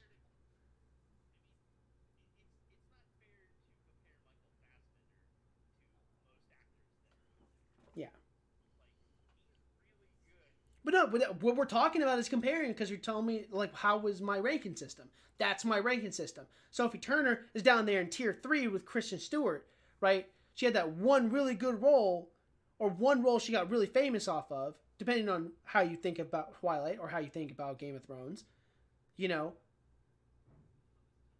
that's, I wouldn't say the lowest tier. I would say that's where a majority of actors reside, right?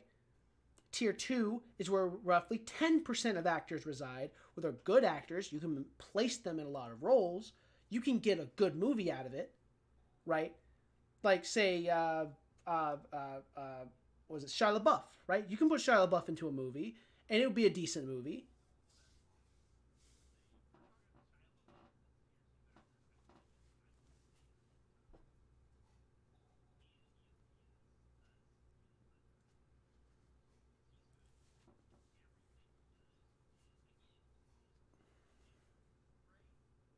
You know he has a southern accent? Do you know that that's a thing? Did you know he has a southern accent? He does. Watch his Hot Ones episode. He sounds like a good old boy from Louisiana. I'm not lying. It is hilarious. And yet, so I would put him right on the cusp of tier 1 because I just hold such a high standard for tier 1, right?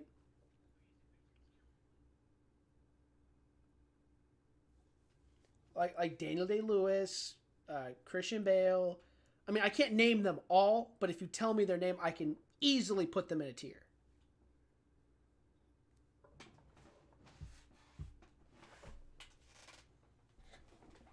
Because I wouldn't put any of those tier 1 actors above any of the other ones, just because they have. Mm-hmm.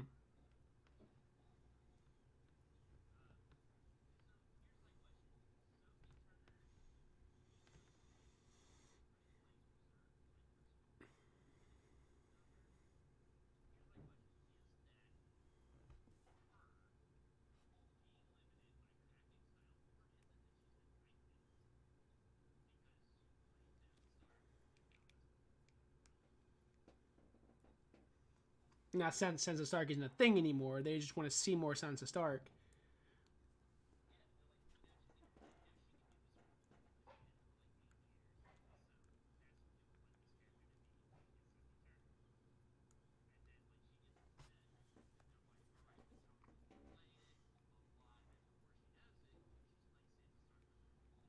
Mm-hmm. And yeah, I mean, and it takes a level of balls to break out of that, right?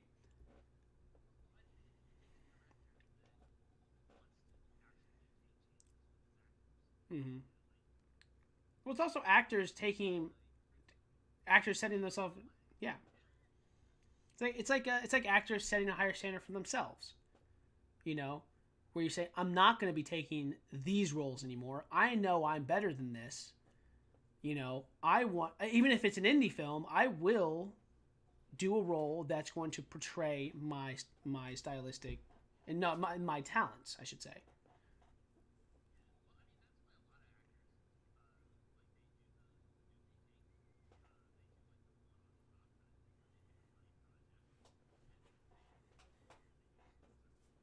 Yeah.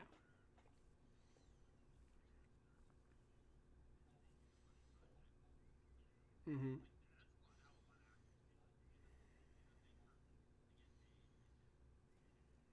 Yeah.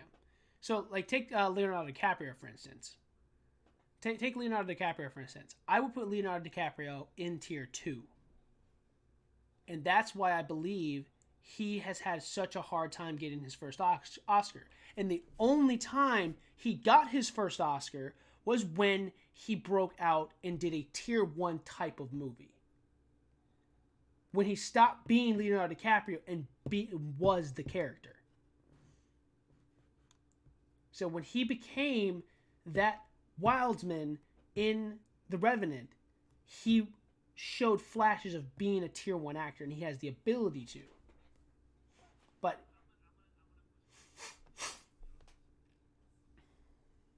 I mean, yeah, there definitely is. But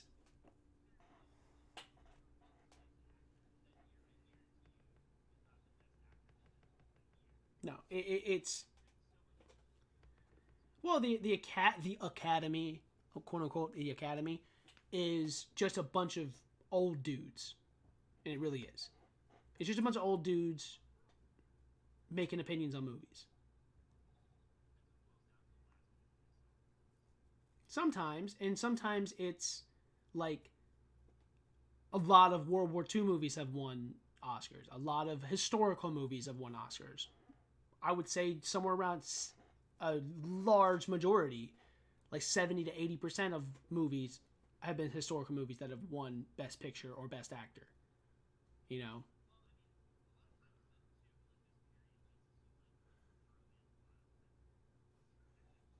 Mm-hmm. Yeah.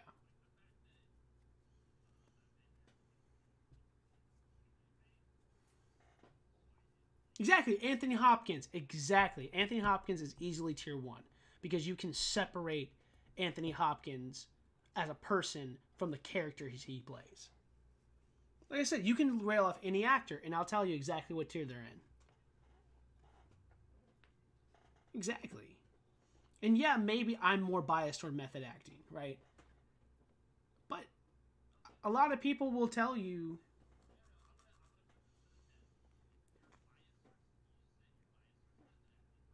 mm-hmm. Well, most people argue that that's the best form of acting.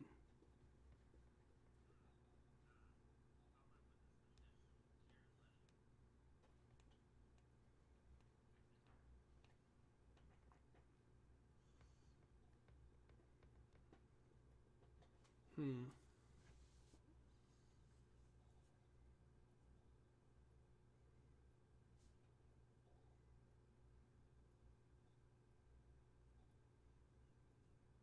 So let me describe what goes on in tier one. Okay, it is okay. Listen, this is why. Like, again, this is why I put Leonardo DiCaprio in tier two and not in tier one. Right? You have to be consistent. Right? You have to be very consistent in in reasonably acclaimed, not critically acclaimed, but reasonably, acclaimed in like a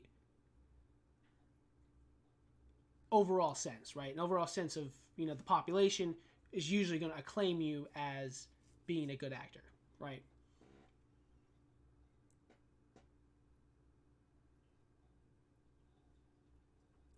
So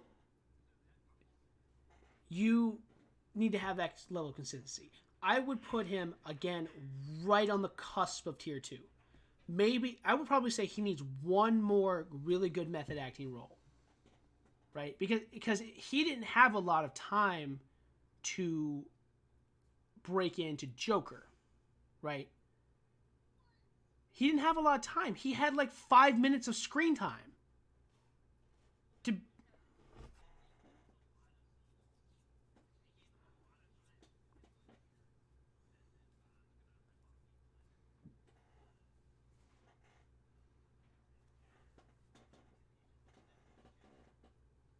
I think, and this is another hot take, I think that Jared Leto's Joker was better than Joaquin Phoenix's Joker.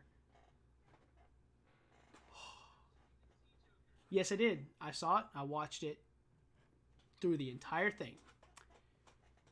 It was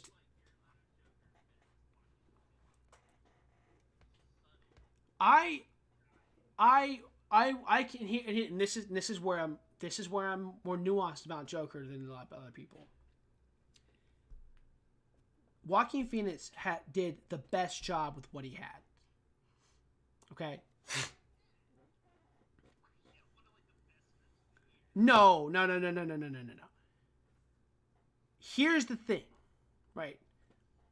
This might be just my bias, but it's also my opinion. The Joker is an agent of chaos. He's a force of nature, right? He doesn't have an origin. That's his point, right? That's the whole point of the Joker, that he shows up out of nowhere and is a problem, right? He creates this moral problem for Batman and puts him in hard situations. But overall, he's a badass, right? In this Joker, he's a bitch. He is straight up a little bitch. Like, oh my god, I'm getting bullied. Oh my god, I have mental health problems. I'm just gonna.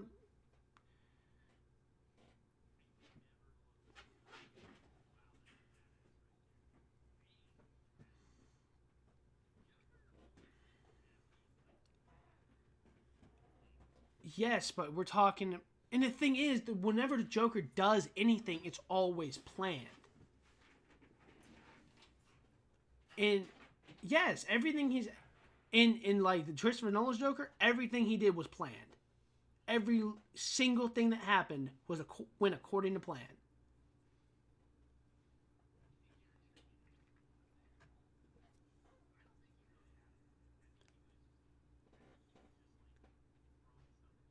No, if you go really look into it, if you dig a lot deeper, then and really just contemplate a lot more on the scenes in The Dark Knight, you will realize that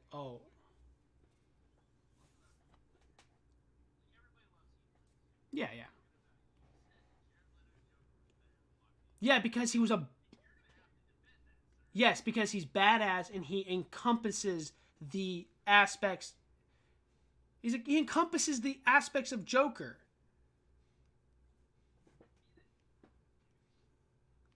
Yeah, because he didn't have time to, because they cut out his entire thing so that they could focus on Will Smith and Margot Robbie, kind of, bullshitting on the movie. Right? Let's be real about that. They had two big name actors in the movie, that Will Smith playing Will Smith with a gun, and Margot Robbie, she did a decent job. I'll give her that. She did a decent job playing Harley Quinn. Yeah, I mean, okay, yeah, she did a good job. I'll give you that. She did a really good job playing Harley Quinn, right? I was able to detach the fact that I was looking at Margot Robbie and I was actually looking at Harley Quinn for a little bit. But with Harley Quinn without Joker is not really Harley Quinn to me.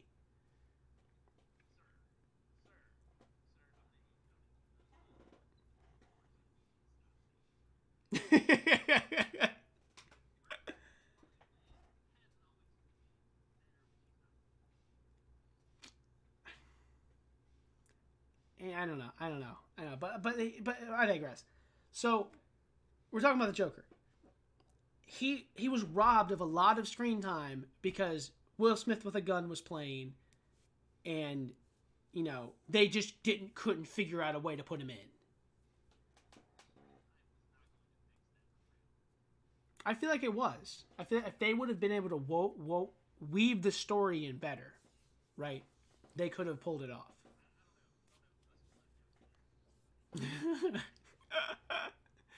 But no, like what I'm saying is that he envelops the concepts of the Joker that I believe the Joker is more than Joaquin Phoenix's Joker. Now, like I said, Joaquin Phoenix did a great job with what he had. And I place Joaquin Phoenix in tier 1. Right? Maybe bottom tier 1, but tier 1.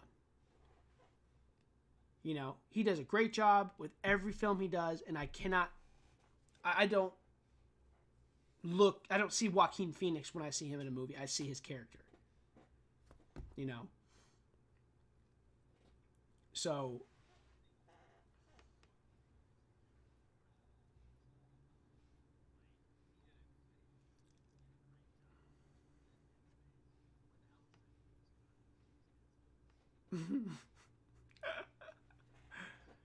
I mean, here's the thing. So, I would put him right under Jack Nicholson's Joker.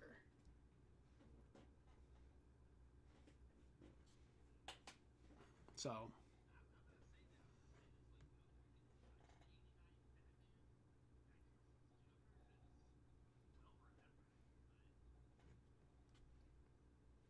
but like,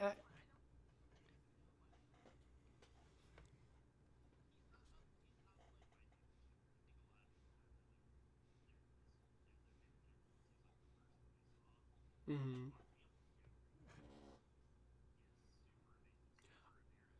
Oh, if we're counting, no, yeah, if we're counting like, if we're counting the animated series, definitely, yeah. So, like, it would be like Heath Ledger, Mark Hamill, then down the line, then of like other Jokers, and then you would have Jack Nicholson, and then it would be Joaquin Phoenix. But I would have, actually no, it would be Jack Nicholson, Jared Leto, and then Joaquin Phoenix. No fault of Joaquin Phoenix's, by the way. I want to keep reiterating that. It was the writing. If I had never seen the Joker before, I would have liked the movie. But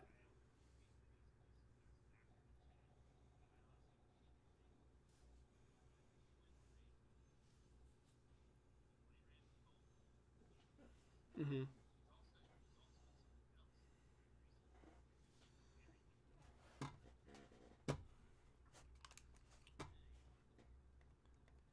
um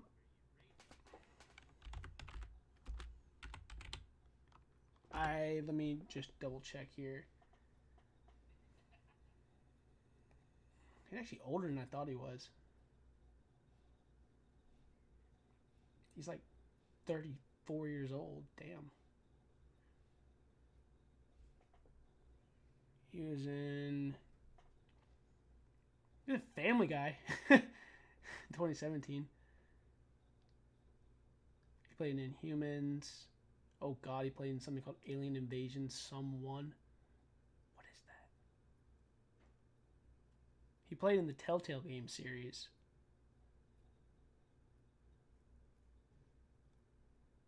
Yeah, I don't know. There's just not enough here for me.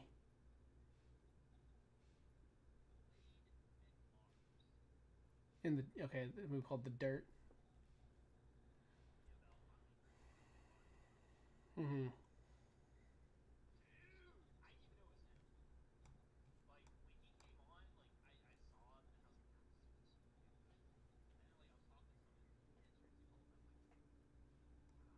Yeah, I'll have to. Yeah. Machine Gun Kelly's in that movie. Jesus.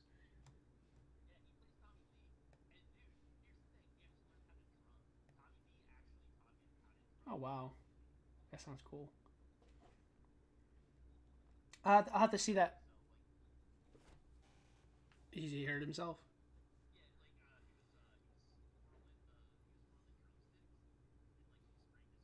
Oh jeez. But yeah, even way on, I'd have to see that movie to make a prediction or to put him in a tier. Um,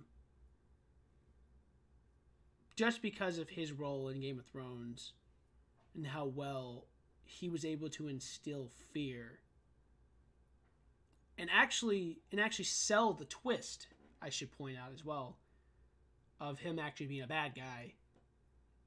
I would put him somewhere in bottom tier 2 just for right now. But once I see that movie, I'll let you know where.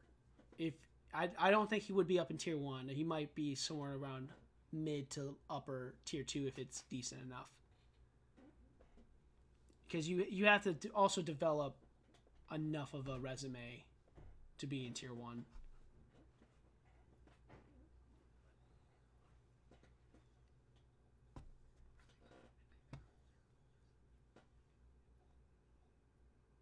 Mm-hmm. Yeah. Well, look at it this way: the way you see the tiers, right? You say, hold on. You say, I'm watching a tier 1 actor movie because the actor's in it, and because the story's there, right?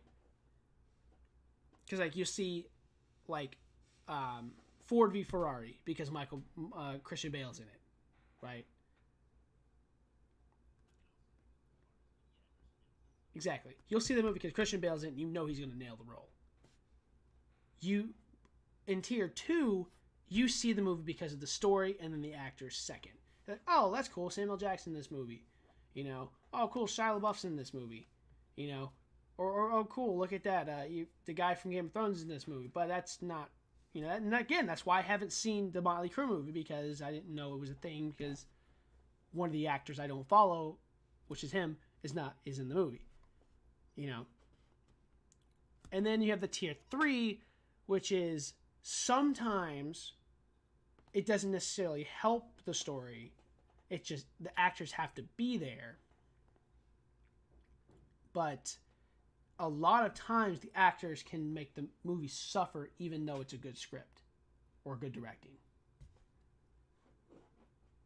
So tier 2, you're never really going to have a bad movie if it's a good story. Where if it's a bad story and it's the tier 2 actor, it could be a bad movie. And tier 3, again, even if it is a good script, it could be a bad actor who makes the movie bad. Right? And in tier 1, even if it's a bad script in tier 1, the good actor can make the movie good anyway. So that's kind of what the whole thing's based upon. Because you can go like a 1 through 100 list, or you can go through like, you know, these are my favorite method actors. These are my favorite, you know, comedy actors or whatever, you know. But I feel like that list is a lot better for movie selection than, you know, just a 1 through 100 list or something like that. But yeah. I think it's about time, Matt.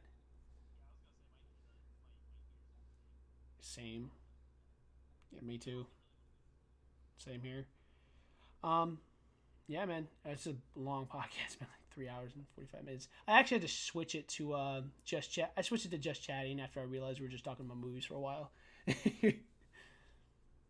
Because of Veldrain's point about not being in the wrong subject. You know, he was talking about like. Yeah. Yeah.